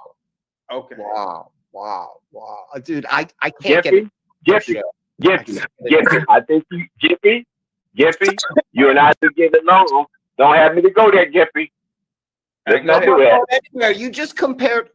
You just did this. You compared him wearing a blazer to you challenging an unlawful. No. I asked him why. That's just a question. I'm asking a civilian that. I'm not asking an active duty soldier that, or I'm not even asking a veteran that. Which I know CT is not a veteran. No, I'm not. I asked him as a civilian. He's in civilian attire. I know why he doesn't show short sleeves. I just wanted to see what he'd be honest or brave enough to say why he doesn't. In a blazer? Why he wears a blazer? Oh, CT know what I'm talking about. But I don't want to go there with CT. I don't want to go there with CT because I already got the facts of that. This is why he wears a blazer? Is that the question? No. Why does he? No. I just asked him a question. Why does he never wear short sleeves, Kempy? Just like you have short sleeves. That's the question. You know, it's like half retired people are usually either angry or like super happy. Yeah. And what is this? He don't seem happy, but I don't know him personally. Why would I not be happy? I raised 5 kids. 2 of them have degrees. I own 2 homes. I'm an Army veteran. I get service-connected disability from my injury to the military, and I'm retired as a network engineer. So, you still got some sound effects. Somebody's doing sound effects for you. But so Ben, so you defended your nation, you know, and that, you know, in a way, you're kind of a little bit of a nationalist. No, because you can't equate that with that. Nah, you took the ultimate step to protect your country. Most people who love their nation do that. I was a 19-year-old man that was placed in the military. You're not understanding. Oh, so you were drafted? Yes. So you thank don't you for your service. Don't thank me for my service because you don't know what I did. I mean, you served our country, right? Or did you not serve? What did I do? Go serve hamburgers? What did I do? That's still serving. That's still serving your country. You didn't ask my question. I'm serious. I'm serious. No. Whether you sweep a floor, you do paper, you shoot at people, that's still service. How old are you? The question. How old? Oh, 41 years old. 41. Okay. Mm-hmm. Oh, you might be over the age, but depending on how things go, would you serve your country? I did for almost 11 years. So what branch were you in? Army. Army? Okay, yes. Where were you stationed? Fort Drum, New York, training. Fort Bragg, North Carolina. I was in Korea. A few places. No, what was your MOS? Oh, 74 Delta. Oh, I'm telling you, 74 Delta and 19 Delta. I had 2. Oh, okay. I'll look that up. Okay, but anyway, you guys can go back to whatever you were discussing about liberalism. No, Ben, I need to know where you come from, sir. Where do your people come from? You don't need to know that. Just like I don't really need to know. You're kind of black, but Ben, you're black as hell. You said I'm kind of? You said I'm kind of? What is you're kind of black as hell. I just want to know. What is kind of black as hell? I mean, Native American black or African black? Wow. Okay. No, but for real, where do your people come from? Why don't you want to answer that question? It's kind of weird. No, it's not that. No, it's not weird for people not to answer questions. What the hell are you talking about? People don't answer questions all the time. How come you asked me a million questions? You asked me a whole bunch of questions and you don't answer none of mine. I asked you two simple questions, and you kept giggling. Because you're a funny nigga. Listen, I'm not your nigga, bro. Really, I'm not sorry. that. I'm you're not a funny dude. I mean, oh shit. I know. Damn, you're a funny guy. I know it's common for you to use that word. And you use the word. Not even. But I give you this. You're probably not even doing that in. Only online. Only online I use it. I don't really use it in my everyday life. Yeah, I bet you don't. I'm only exposed to like the N word on the internet, and I live all around white people. Hey, real quick, Ben. You know something I'm observing about you. Why do you go back and forth so much with black men, but you don't go back and forth with the supposed white racists that are calling into the show? No. Well, no. That's not what your show is about today. I know, but I'm giving you something I'm noticing. Right? Do you want me to be honest, or you just want me to just sit here and just laugh at you if you play any songs? Oh, so this is your show. Ben, I haven't went toe-to-toe with that. I haven't went toe-to-toe with Ben. I'm not gonna let you slide with that, CT. I'm making an observation. I'm not let you slide because you know better than that. I'm making an observation. You ought to know better than Seems that. like you ought to know better. Ben, you were trying to. He just seems kind of silly and comical. Just because I asked him a question, he assumed that I'm. Finish, please, sir, Ben. May I finish talking on my show? I've given you the opportunity to talk and do your own show before. You ever taken the offer? Ben, you were trying to suggest that AFR was a white boy. The nasally comment you made about his voice. Who does he hang with? You are implying that he is not a part of the black culture. That's what you're doing. Ben, those days, how many times I gotta tell you this, Ben? Those days are over, bro. Like this romantic or romanticized black notion of culture that you have in your head. People our age. Damn it! Can I talk without you unmuting? I don't want to mute you, Ben, but let me finish. Jesus Christ. Brother. Hold on for a second. I just ate some pizza. Excuse me. Pizza? Brother, Ben. I get it, man. And back in your day, you could have gone into the barbershop and kicked knowledge to niggas. Oh, that's old man Ben, man. That's the OG. You know what I'm saying? Ben, you gotta realize, bro, those days are over. AFR is the type of black man that I would want to live in my black neighborhood. God damn it. Can I finish, Ben? Ben, all of this coon talk and Uncle Tom talk and you hang, Ben, those days are over, bro, and they are never coming back, brother.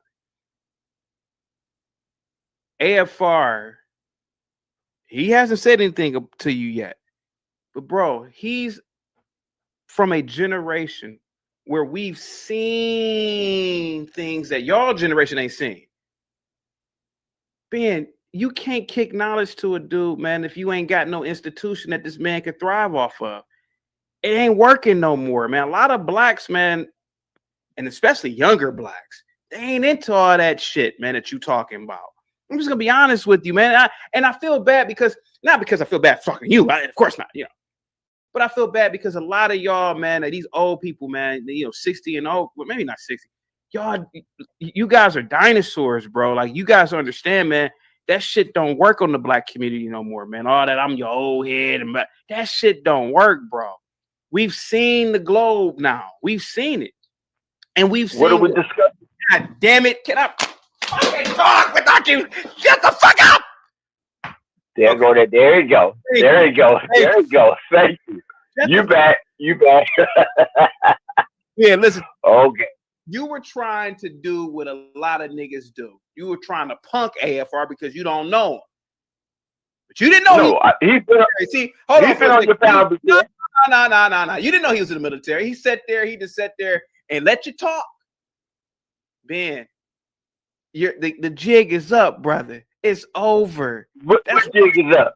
God damn it. Ben, I'm trying to tell you, this notion that you ain't invited to the barbecue is up. Nobody wants to go to the black ass nigga barbecue no more.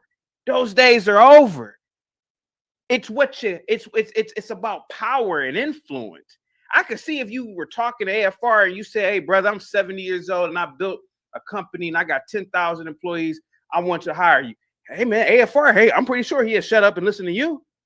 Man, but you ain't talking about nothing. Man, that's what I'm trying to tell you, brother. I'm just going to be honest with you, man. Let me know when you're done. Oh, no. Hey, look, I'll just say this, CT. He's doing the whole Joe Biden. You're not black. Let me know when you're done. Let me know when you're done. Ben, listen to me, bro. Now, let's look at what you said. Let me know when you're done. And then you said, let me know. Let me finish, bro. Because AFR, he's nice. He's not going to say what I'm going to say. He's super nice. You were trying to insult this man by calling him a white boy. You didn't call him a white boy, but that's not an insult. That's not an insult anymore, to be honest with you. Coons ain't shooting up the block. Coons didn't shoot that little girl and kill that little beautiful 5-year-old girl in Texas, nigga. Niggas did that. So now that everybody's hip to the game now, oh, you a lame.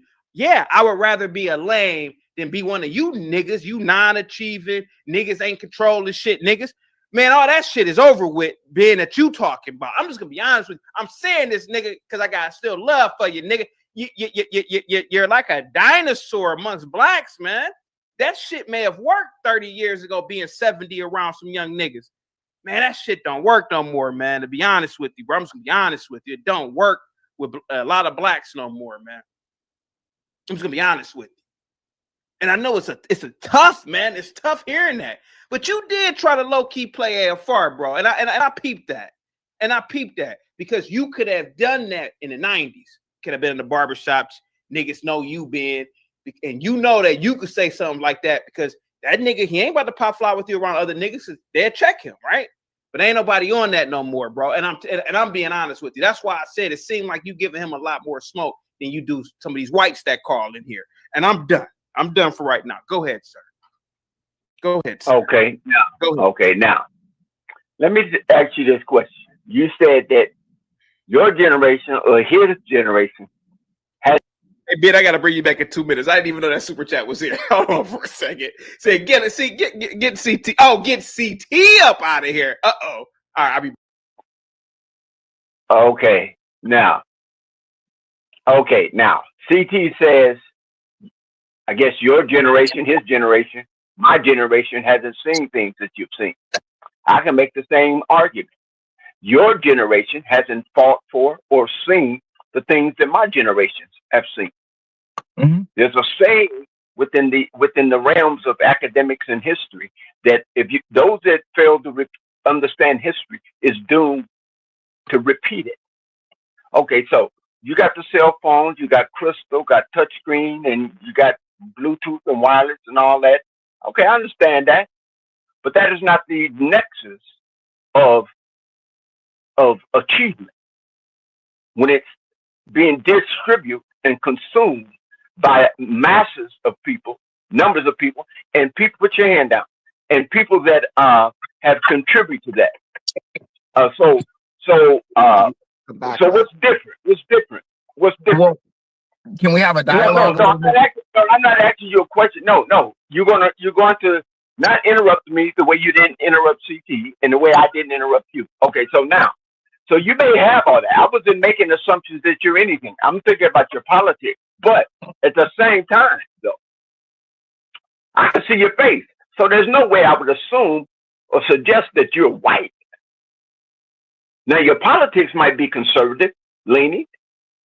That's what I was speaking to. And second of all, even on some of these platforms, too many men are speaking. No, I'm saying CT said I was trying to assume that you were a white boy. I was suggesting that you're a white boy. How can I suggest that when I could see your face? So I wasn't making that assumption. I was digging down. I was drilling down more on your politics and your political affiliations. But on a lot of these platforms, the moderators and even sometimes people on the panel speak for other men when the men are on the panel, which is might be new in your generation. That might be the norm.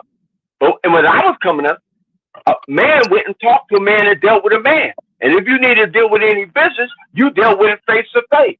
You didn't deal with it behind no screen or anything like that. Go ahead. I feel you, Ben. But one thing about your generation, because me, I'm like the first crop of Generation Y or whatever. I'm an 80s baby.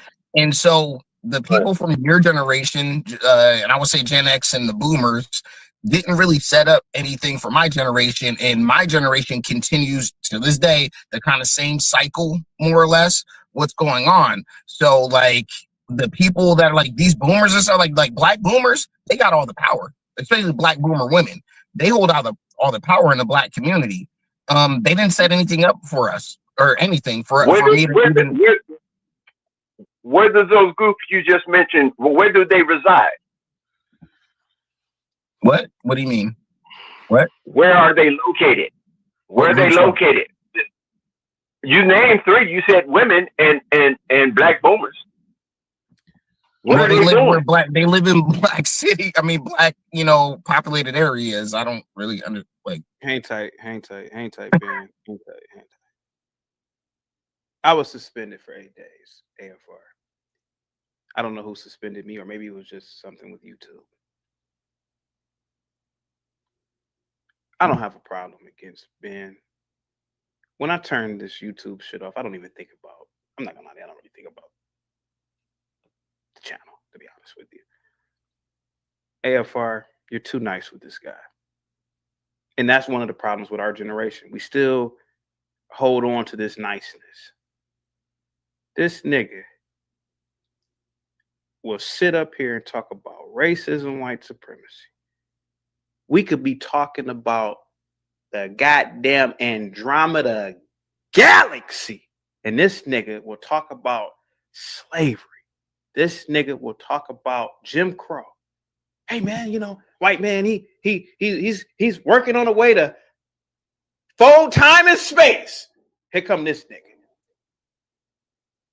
Hey man, it's time to get away from these blacks, man. They talking about something that ain't got a goddamn thing. Hey man, let's assume everything happened the way that it's told in history. Our generation is so far removed from it, we don't even have concepts of things like that. And they ain't coming back, bro. It ain't coming back. And if it do come back, we some punks. If any of that shit comes back, we some punks if we ain't gonna fight. This man, and I'm gonna bring his old ass back. But AFR, you being too nice to this old nigga. This nigga will derail the conversation to talk about slave hymns. Hey, nigga, ain't nobody. Nigga, ain't nobody. Questions. He don't answer. I've asked him a million questions. He's impervious. AFR, I'm gonna kick his back in on your behalf. AFR, this nigga just told you he served in the white man's army, got the white man's pension, owns 2 homes, his kids are all college educated. What the fuck is he talking about slavery and oppression for? Hey, nigga, you ain't oppressed. Man, listen, these old blacks, hey, man, they don't understand, man. Our generation is the last generation that's going to hear this shit. These young kids, man, go up to some 20-year-old, 22-year-old nigga and try to kick knowledge, and you ain't got no money, and you ain't rich, and you ain't about, man, that nigga tell you get the fuck away from you, man. Like a 20-year-old. And nigga, most young kids ain't on that shit no more. And I've been around young kids as an educator. They ain't on that shit. You come in there talking all that black mentor shit. Me and my fraternity brother, man, he's probably listening right now. We went to some school about 10 years ago, trying one of these helping nigga out programs. You know what the first thing the little black ass kids asked? And I didn't even mind it. The little girls specifically, what kind of car y'all got? These little kids, these 13, 14-year-olds. You know why? Because these little niggas and whites and Asians, they got these devices now. and all they see is wealth and luxury all across the planet. See, we were lied to as kids. Africa with the flies on the face, Arabs ain't got shit. You go all over the planet. Hafiz is there. He said Abu Dhabi. You see all this wealth. This old Negro is talking about a goddamn Model T. Gimpy, I was trying to be neutral today, but this nigga is talking about a Model T Ford car, and niggas are driving around in Ferraris that go 250 fucking miles. This nigga is living in the past, and these old blacks, man, I'm telling you, man. I'm not saying this to be evil. It's a good thing that these old niggas are dying off, man. That generation. And I don't mean that with any callous or hatred. I'm just saying it's a good thing that you guys are aging up out of here, man, because our generation is tired of hearing that shit. Tired of hearing it. And please, AFR, please forgive me for talking long-winded. Tired of hearing it. Tired of hearing about redlining and the Hampstead Act, you know that. Motherfucker, that ain't got nothing to do with y'all. And the niggas who crying about it, AFR, you've been gone for a minute. I'm glad you're back. Countless times I've asked niggas, the Hampstead Act, redlining, turn your camera on. Nigga, turn the camera on, they live in the fucking 4 or 5 bedroom. I'm like, goddamn, how the fuck did redlining affect your ass, nigga? And you living in a beautiful home. You ain't living like them South Africans in fucking shanties. Nigga, you ain't living like these niggas floating on fucking water in Southeast Asia and women prostituting their goddamn 10 and 11-year-old daughters. Y'all ain't living like that. That's suffering. These niggas are trying to sell a product. I don't know if you ever worked in corporate America. I only know about this because I watched the movie Margin Call. I never worked in corporate America. Fire sale. You ever heard of a fire sale? Oh yeah, I know Margin Call very well. These niggas are doing a fire sale on racism. It's damn near it's damn near worthless now. So they're trying their best to sell this shit. They're trying their best to sell this shit to you.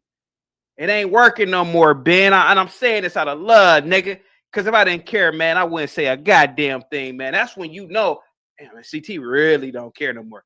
See, when I stop saying it, that's when I'm like, that's when you really know I don't really care no more. AFR, the nigga was trying to play you. And I peeped that. And I didn't like that because countless of times white boys have called in here and he had talked to them for 2 minutes and say, oh, get that white boy up out of here. I'm done talking to that nigga. Well, ain't you talking back? These are people that you supposedly have a problem with. You should be talking for hours with them. Or you should call a KKK or a motherfucking neo-Nazi platform and get in. And he, man, I'll tell you, these blacks, man, they are the funniest people I've ever seen in my life, man. And blacks like you and I, man, we peep game a long time. I know I peep game about these old ass niggas, man.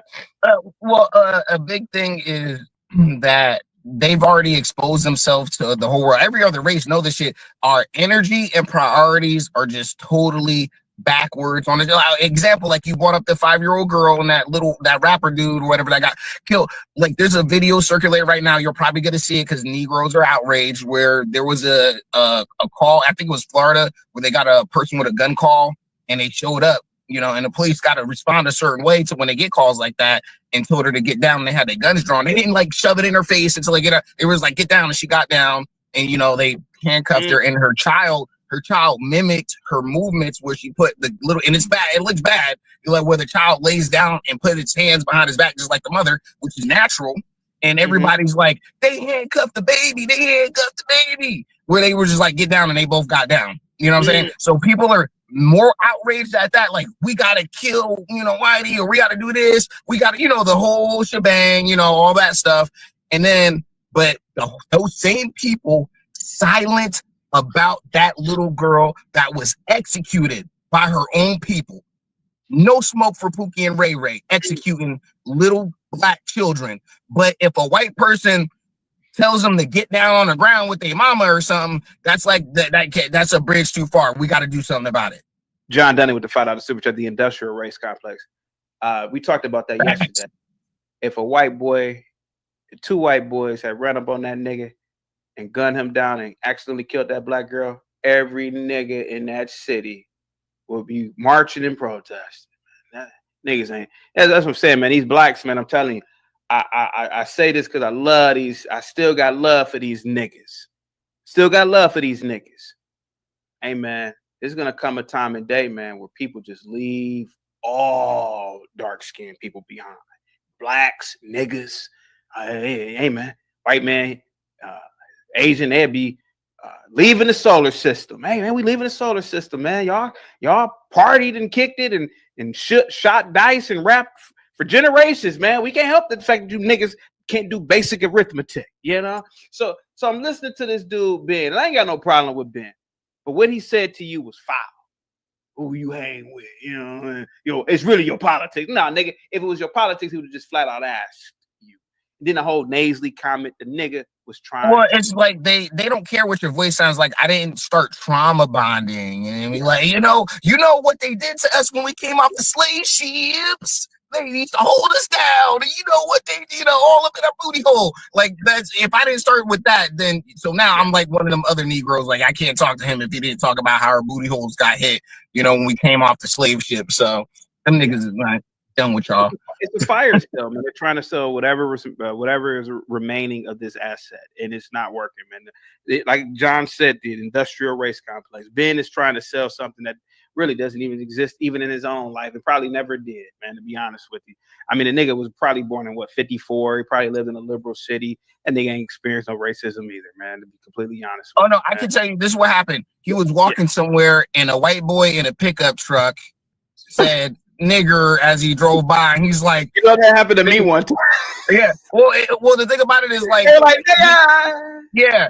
And it's just like, he was just like, see, man, we can't get nowhere they're going. It's like, it's one step from a genocide with these people. It's just like, literally, I think we've listened to other groups that use their weaponize their victimhood, like the small hats, let's just be honest, but at least they capitalize on their victimhood. You know what I'm saying? So that's my thing is if black people are going to present ourselves as a victim, at least benefit instead of getting a check that keeps you under control like a slave. Yeah. And that's just my hey Ben, thank you so much, AFR. Ben, listen, I rock with you, man. It wasn't. Let me adjust what he just said. Let me adjust what he just said. Damn it, you black son of a Ben. Ben, listen to me, man. Listen to me. Man, if anybody rocks with you, man, it's me, bro. I'm saying this out of love, man. You sound like a goddamn dinosaur when you're on the panel talking to us, man. It doesn't make any sense. Hey, look, man, you know what AFR would probably love right now? It's probably, and as much as AFR, he rock with white people. Man, there's nothing like if a black man owned a company and said, hey, brother, I own a company. I'll pay you. I'm gonna start you as an executive position. I'll pay you about $150 a year, man. Man, I'm telling you. Hold on for a second, give me. AFR, most black men, man, we love that. Hey, man, wow, man. Hired by a nigga, working for a nigga. That's a dream come true to a lot of blacks, Gippy. Did you know that? That's a dream come true. Working for a black man at a black man's company.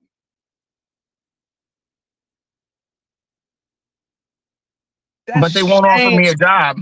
Like I've actually tried to team up with black men out where I'm at to start a security company. That nigga gave you the runaround, didn't he? Yeah, I'm like, I got $5,000 to $10,000 to invest. Let's find 3 or 4 more brothers and let's go in partners.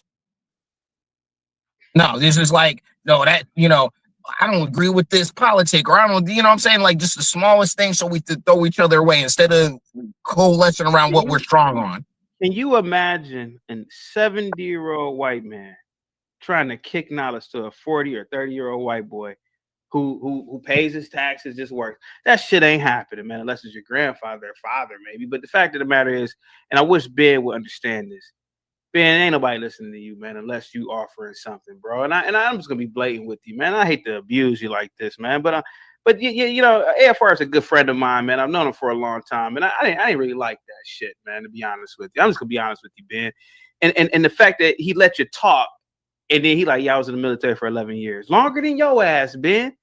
I was just sitting back. I wasn't gonna say anything. I'm like, I'm gonna let the nigga talk, because nigga don't know what he talking about. And again, Ben, man, this is all. Did Ben see combat?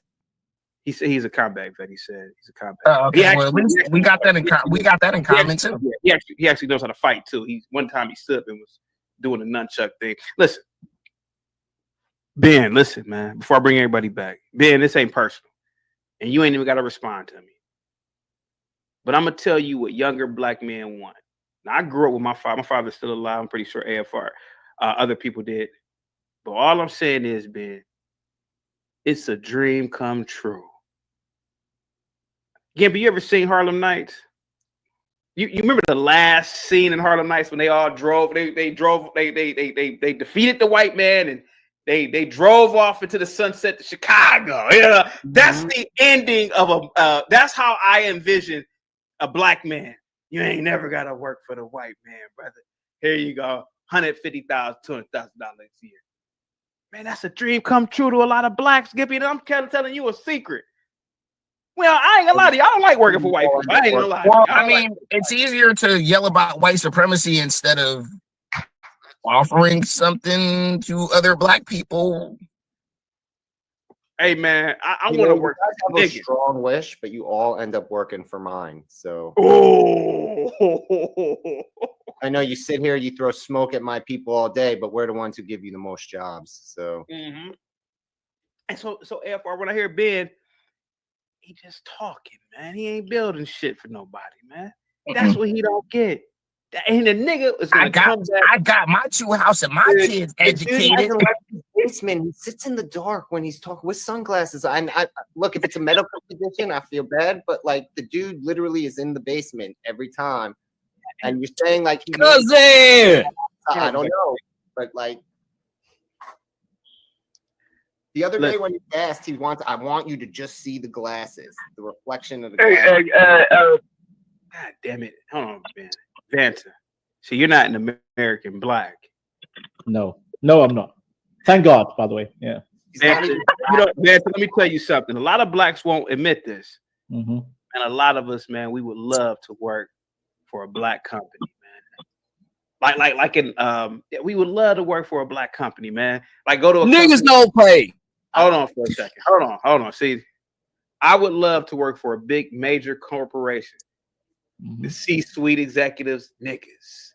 The board of directors, blacks. You walk up to the building, it's the American flag, and underneath it is the RBG flag. Woo! Man, I get it. What? However, it's that however, let me counter CT. Let me counter CT. Owned by an old black man industrialist. White people, for generations, they had the luxury of working for old whites. Yeah, yes, boss. Yeah, white people, y'all think niggas used to say yes, boss. Whites say that shit all the time. Yes, boss. Oh, did you? Oh, Mr. Chapowski. Listen, Ben, you ain't one of those blacks, man. That's what we want. And until you build that, you can't talk to these blacks. It's over. It's over. Go ahead, Vance. I'm bringing this old nigga back. Okay, a counter. Yes, ideally, I agree. Ideally, like Boomerang, yes, like in Boomerang, Blackbeard. But in practice, it doesn't work. CT, I will real quick. Blackbeard, it's just I wouldn't sleep with Eartha Kitt to save my life. She was. Come on, CT. No, Eartha Kitt, really? But you sleep with Mike. She was Obama. 75 years old in the movie. Oh. I thought you was talking about the old Batman. The younger version. Catwoman. Oh, the younger. Of course. Oh, come on, man. Of course. Please. Go ahead, man. Anyway, there's a market for me with old coochie. Where you at, Granny? Holla at your boy. God damn it, Vic. All right, let me counter CT, and then you can talk all you want. Let me just counter real quick. I won't be long. CT. Africans, right? They have businesses. They run hotels. They run salons, etc., etc. Do you know why African businesses fail? Because of other Africans. Hey, my brother, I'm your cousin. You're my auntie. Blah blah blah. Give me a discount. Discount. And guess what? Trash. It just burns. It fails because Africans have that mindset. Oh, I see another African business. That means they're gonna give me a discount. They don't believe in full price, CT. They don't believe in full prices. They don't believe in full. They don't believe in full support. They don't. Real quick, American Dad with the $2 super chat. Black white men are destructive to black progress. Dang, a black dude gonna tell a white dude how. And Thought says for the $2 super chat, love you for addressing the racism of people. Hang tight for me, Uncle Fatty. Hang tight for me, Vanta. Okay. So white people are giving each other discounts now? No. American. AFR. I got this. I am talking about multinational corporations that have a set pay scale, not some mom and pop nigga under the table. Hey man, I pay you. Hey man, I ain't got the money to pay you tomorrow. I ain't talking about niggas. That's nigga shit. I get what you talking about, Vanta. Trust me. Okay. Y'all talking about nigga shit. Working under the table, working at some. No, I'm talking about creating a multinational company that has a set pay scale. Something you can. I ain't talking about what y'all talking about. Respectfully, I'm talking about a at scale corporation. That's what I'm talking about. I ain't talking about some nigga who got. Hey, I got about 5 homes. We can cut the hedges on and cut the grass. No, fuck that. I'm talking about major corporations, man. That's what I'm talking about. See, CT, can you give us like an example of that? I don't know. I can't. I'll give you an example. Hey man, I'll give you an example right now. In my own, I'm gonna call everybody. I'll kick in my own fraternity back too now. In my own fraternity, it's niggas that are accountants. It's niggas that are. I just use accountants. You mean to tell me all these goddamn accountants that are black, they can't form like a KPMG? They can't form one of the big fours? You mean to tell me you niggas can't get, not even just them, but you niggas can't get client after client after client, all types of clients, and do the same thing KPMG is doing? Stop it. But CT, I'm talking about like Fortune 500. Is there a company? KPMG is a Fortune 500. Okay. I'm learning. All right, got you. Okay. So you're saying that company should be focused on the black. No. Build up. No, focus on blacks. No. It's ran by blacks, but we talking about getting. I said multinational, not multi-negro. Oh, yeah, but you want multi-negro. No, multinational. Right. Well, but you want main thing is a good back. Aren't there? Well, the thing about it, aren't there big corporations in Asia? Hey man, look. We go ahead. Look, it's just good business practices. That's it. Business models that work. That's the thing about it is like that's what we refuse to do as a collective. Every other collective of people see something successful and they replicate it until you got to innovate. For some reason, black folks do not want to do that. They just don't. We just don't want to do that. I got a cousin who works at Bain Capital. She does consulting. I can't really go into it. You mean to tell me black people can't go, not even just get black clientele, but go over to all these different countries, these big companies, and say, yeah, we want to consult. We want to consult with this, that, and the other. What's stopping blacks from doing it? What's stopping blacks from learning? You know what? Actually, I'll give my suspicion. There's going to be one. Well, I'll say one. Okay, sorry. Go ahead. No, I'll say if it's a whole conglomerate or not conglomerate, but they're trying to start a KPMG or the other one, and there's 20 of them. There's 20 black accountants getting together. There's gonna be one slick Negro that's gonna make some business model, whatever, and pull the rug up under for somebody. And people are keen to stuff like that. I know, but what I'm saying is that if there is what I'm saying is model yourself after the best, and this is a problem in the black community. Everybody, fuck the white people. So when you say fuck a group of people, you ain't studying what makes them great anyway. So the fact of the matter is that Ben, listen, bro, you're gonna have to your generation. If you're not really like an industrialist, man, you can't really kick knowledge, bro. It doesn't work anymore. That's all I was trying to say, Ben, at the end of the day. Okay, I got your message. Thank you so much. You're a smart man, right? No, I'm not. No, I'm not. You don't know how you don't know how your channel got canceled? You didn't look into that? And look into the YouTube policies? I'm just asking a question. I know you don't know who, but I'm asking you, do you know why? Ben, I know exactly why I was struck. Okay, do you think anybody else in the ether of streaming knows that? Yes, Ben. Yes, brother. Okay, yes. okay. Thank you for answering my question, sir. So Thank kindly. You, Thank you. Thank you, sir. Thank you. He literally said nothing.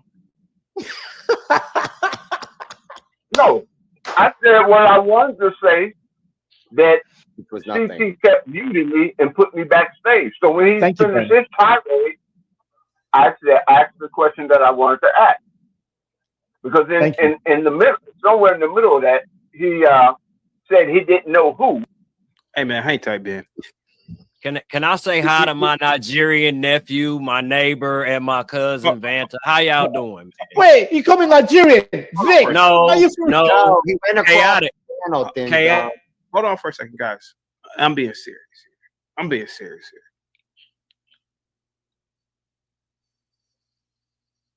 I'm not trying to go in. I'm not trying to go in on Ben AFR. But there are days where I'll think to myself, why isn't Gimpy? Why isn't Uncle Fatty worshiping a black deity? You know, some nigga. So, you know, we construct some statue, and how come they ain't worshiping a nigga? You know, like a image of a black. And we just make up some story, some spiritual. It's a great point. Spaghetti monster is not. People aren't naming their. You ever want? God, hang tight. Hey man, y'all ever wonder, man? Hey man, how come Uncle Fatty and these whites and these Asians ain't naming their kids after black people? You know why? Why are black people always naming their kids after these people? I want to control the planet, and this nigga Ben calling in here talking about around the corner little neighborhood, little nigga shit. I want to hear a black man call in and say, AFR, I didn't like some of your rhetoric, but I'm going to show you something. I got a company with 10,000 employees. I'm going to show you who boss. See, I want a nigga to call in like that. That's this nigga age. Not some 70-year-old man collecting some pension from the white man's military. That's embarrassing. You niggas. And then you got this Somali right here. This Somalian. He's so comfortable. He trying to kick knowledge to black Americans. That's shameful. And he does it because of niggas like Ben. Hey, man, this nigga Ben crazy. That's why he does it. Oh, yeah, CT. If black people did this, and here go a Somali kicking knowledge to black Americans. And they do it because they see niggas like Ben. I want to gain control. Ben, I want a 70-year-old black man to be powerful. Not some nigga talking about some ice cream he didn't get when he was a kid from a white man. That's suckers. I kept seeing that in the chat. What is this about?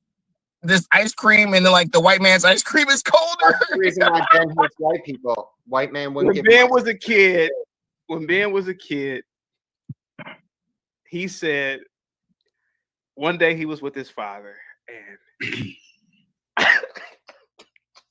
he wanted some ice cream, but I guess his father told him we can't get that ice cream because it's segregated ice cream or something. And Ben he's traumatized that little boy for life. And all I said to Ben was, Ben, why didn't your dad just build his own ice cream stand in the hood or in the neighborhood, black neighborhood? Hey, have black kids. When I was a kid growing up, the ice cream man wasn't no goddamn white boy driving through. It was blacks driving through them trucks. We didn't buy no goddamn ice cream from. And when I was a kid, I'm just gonna be honest with you. Our black ass parents, they would have said if some white boy running around here selling some ice cream, call the police on that white boy. Probably put something in that ice cream. That's the way it was, and it should be like that. No, it shouldn't. No, it shouldn't be, but I understand the sentiment. We had Puerto Ricans, but it was mostly black in my neighborhood. I ain't about to have some white dude tell me how black neighborhoods should run. See, that's what I'm talking about. Don't you see, Ben? They do it because of people like you. See, I bet you he won't say that shit again with me up here. How you gonna tell a black man how to operate business in a black neighborhood? He said, "Oh, they shouldn't do that." What?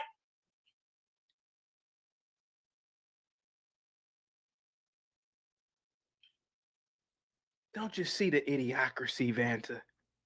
Vanta, you got to look at it from my perspective. Now, here you go. The neighboring country in Africa The bitches are walking around with plates in their lips, and you trying to tell African Americans how to operate. Don't you see how absurd all of this is? How can you tell? No offense. I mean, I rock with you, Vanta, but you're from Somalia.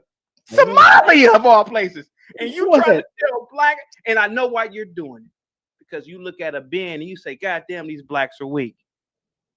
Ben, this is why you shouldn't call in here trying to do what you're doing. This white boy Ben just literally said, that's not how business should work. He talking about telling me how business should work in a motherfucking black neighborhood that he ain't never going into. Vic, that white boy ain't going to no black ass neighborhood trying to get some goddamn ice cream. Why the fuck do you care about the ice he'll cream go to in a black neighborhood? Why do he care? He'll go as a health inspector to shut it down. All right, I'm over with. Okay, go ahead, guys. I'm done. I'm done. I work those neighborhoods, bro. Tell me I don't. That would have been better, CT, if you allowed me to reiterate the story, because you got the whole story wrong. You're younger than I am. Don't even tell the story. That's what I'm trying to tell you. No, I'm not telling the story. I'm saying that's the first example I've seen, and it wasn't in my neighborhood. We were on the road to another state, and I was telling you my first example of experiencing that was with my father when we were on the road, and we stopped for some gas, and there was ice cream being sold. So you got that all fluffed up for your panel and your audience. Then you kick one guy out because you're saying he's telling you how to tell black people run their business, and he wouldn't even go into that. You see, CT, I give you the credit. You're good at what you do as far as your channel, and as far as your followers and the squiller that comes up and the super chat. Why y'all always talk about this man's money, man? Y'all always pocket watching. Thank you so much, Vic. AFR.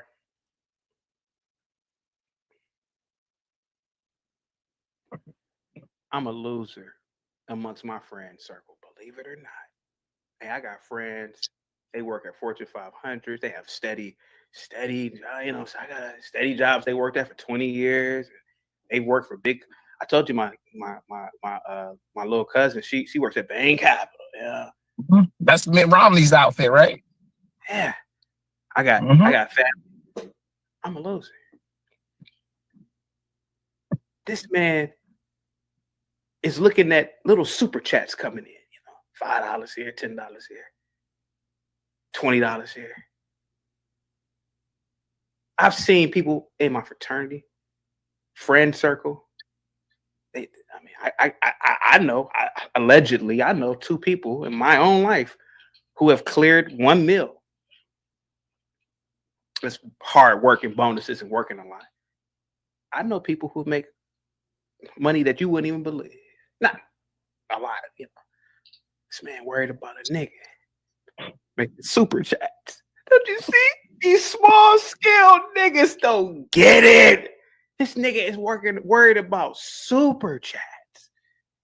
He ain't worried about the bigger picture here.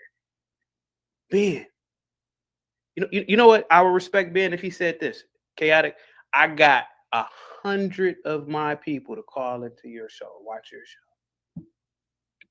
This nigga, he talking about watching your super chats, man. You do your thing, and you got these people here. You know what you're doing, CT. Yeah, what am I doing? I'm doing what anybody else does in America. Operating the business. AFR. I know you are a man, but I had to. You see, he doesn't know who you are, but I really felt that he slighted you. But listen to this man. But they used to doing that. I mean, that we they used to doing that. Yeah. They used to just see some random thing, just like, just try to keep us in line. Yep. Super chats. There's people out here making 150, 200, $300,000 a month. And that's just in February. You got people making real money, and this man is worried about me getting $2 super chats from Vanta. Don't you see these niggas? They're stuck in some. The nigga the other day, and I hate to go on being like this, man. God knows I do. I hate to talk about that nigga like that because he's in part of the show. American First Rifle. About a few weeks ago, this nigga Ben said, I bought $45. Somebody paid $45 to get you off the check. I said, God damn, this nigga, he don't even know that $45 is the. And I'm not knocking anybody giving some check. That's something, but I mean, for $45 to an adult, and I'm not even going there because I don't want to undermine the people's super chats, but he don't even know, man. I told the story about a family member of mine. Well, he doesn't understand some people add value, man. Like, I told the story about a family member of mine after that. I said, Ben, I got an old elderly family member. She's in her 80s. She was mad at me. No, she wasn't mad at me, but she was mad one day. I was like, what's wrong? She said she tried to get some boy in the neighborhood to cut her grass. I think for like $20. And she has like an acre of land. I was like, you know, God, when are you having Alzheimer's? You must be telling me a story of you trying to pay a boy in 1988 or something, $20, because you ain't about to pay one of these kids who are seeing their fellow peers making millions of dollars just playing video games online, $20 to do some physical labor like that. Well, I don't understand why $20 was. I would have done it for you ain't did it for $20. What that little boy ain't about to cut no goddamn grass for $20. At minimum, you need to give him at least 100, 150. That's at minimum. Yeah, acre. I mean, that's even pushing it. Shit, for an acre? She's not. What happened is that she's stuck in the past. Yeah, $20 back in 1988, bro. That's the equivalent probably of $50 out. But these kids have seen so much that they are able to negotiate now because they've seen it. They've seen it, bro. Think about how many kids when we were kids growing up, man. The idea of a millionaire being a teenager was absurd. If you weren't a movie star, these kids are seeing video gamers, just kids doing stupid. Dude, IShowSpeed, man. Dude, IShowSpeed was making what $3 or $4 million a year when he was 16 years old, just living with his mom. His mom used to come in there and like push up, like she used to like push the camera off when he got too loud. He was making $3 million a year. It's a goddamn teenager. How can you get not? And CT, the worst part about that is some of these people are actually not talented and they're really stupid too. That's another thing. So these kids are watching like IShowSpeed. Me and you can never go to IShowSpeed and try to kick knowledge to them. He look at you like, what the fuck are you talking about? Nigga, I've been to every country. I've done this. I've done that. I've made this. I've associated around this. Oh, and by the way, I'm 19 years old now. He's done more. What the fuck are you talking? These people don't understand what the fuck is about to happen here. Automation, bro. These fucking trade jobs, these fucking service jobs, man, these fucking law and all that shit. Man, watch these computers take over that shit. These motherfuckers are going around. They're going around crazy now, man. I'm telling you, bro. People aren't preparing. People are going crazy, and they are not going to be prepared in the next 5 years, man. Ben is not going to be prepared in the next 5 years, man. When not just people like us, but in his real world, when people say, "Hey, man, I ain't listening to you because you ain't built shit. You ain't built nothing for us, man. You ain't built no major companies for us." God damn it. And I hate to, and you know, Vic, you know, and I hate to do this, man, but I'm doing it because this is like a consultation for this dude. You can't kick knowledge to blacks anymore, man. We've seen too much, man. That's what I'm trying to tell Ben. Ben, we've seen too much. 70-year-old black man, and you ain't built no company for blacks to benefit off of, man. I ain't listening to you. Oh no, he got 2 houses. His kids is educated. Everybody got. See, that's the thing. Everybody has that. My dad, when I was a little kid, my dad owned a dozen damn properties. He used to rent them out, and some of them were in the hood. But well, he wants somebody to venerate him for doing the bare minimum. What everybody you're doing what it's just like with education now. Every fucking body has a goddamn degree now. I can't relate. I can't relate. Well, I'm getting mine now, and I'm old as hell. So I came from money. You know, my dad took care of dang near the whole generation of my mother's siblings, family, all that. So I don't understand it. CT, that's your question. Yes, Ben. How come you don't work for any of your? How come you don't? How is it that you don't work for any of your frat brothers? Your branded brothers? Because again, they haven't built a company at that damn scale. Oh, they can't get you in just through nepotism or through. I don't want to. Damn it! I don't. First of all, I don't like. I'm just asking you a normal question. Why? That's why these old Negroes can't hear. They usually can't hear. No, I'm asking you a question. American man. Why does he do it this way? Alcoholic Billy Goat Gruff. What you said? What you? Your mama's so fat she jumped in the air and got stuck, old man. My mama's resting in eternity. So what would you bring up my mama? You know these Negroes old because he said Billy Goat Gruff. I ain't heard that in 30 years, nigga. No, I want to ask him, why did he bring up my mama? Why did you go there, Archie? Like Archie, why you go there? Because you always talk shit with me. I never said nothing about your mama. I don't know your mama. I ain't said 2 words to you. I was singing. Yeah. No, thank you. I'm tired of your shit. Cause I'm like, so CT, you ain't built nothing. You a boomer that left us Gen Xers in this spot, and now all the younger generations is blaming us. Tell him. Thank you, Vic. What is your mission? Okay, so now we haven't done anything. So what is your business model? What is your mission? What is your mission statement, and what is your business model? My YouTube channel is a business, and it ain't even got 500 subscribers. Wait, hold on. Let me deal with this. Let me deal with this fake Ben, old man. Boomer. I win with you. I win with you, Boomer. I win with you. You're not even a real Somali. Shoe fly. You're not even a real Somali. Bro, you look like a mosquito. Okay, you look like See, my mom's a boomer, so that's all that needs. That's why I don't like boomers, because my mom's a boomer. You're not a real my friend is boomers too. But you're not really Somali. You're not really Somali, and you know you're not Somali. Man, listen to me. No. Not really Somali is a space alien, but Ben, listen. He got that gin in him, and he know that. But anyway, it's enough for me and you, CT. I just asked you, how did you get your channel counsel? And I asked you, were you a smart man? Ben, listen to me. And if you are, you know how your channel got counsel for 8. Ben, listen to me. Nothing that I say to you is personal. All I am saying. No, nothing I say to you is personal. I'm just asking a basic question. How do you know who got your channel counsel? I have. You don't know. I have my. So why? Okay. Who you think it is? They told me why. They told me why.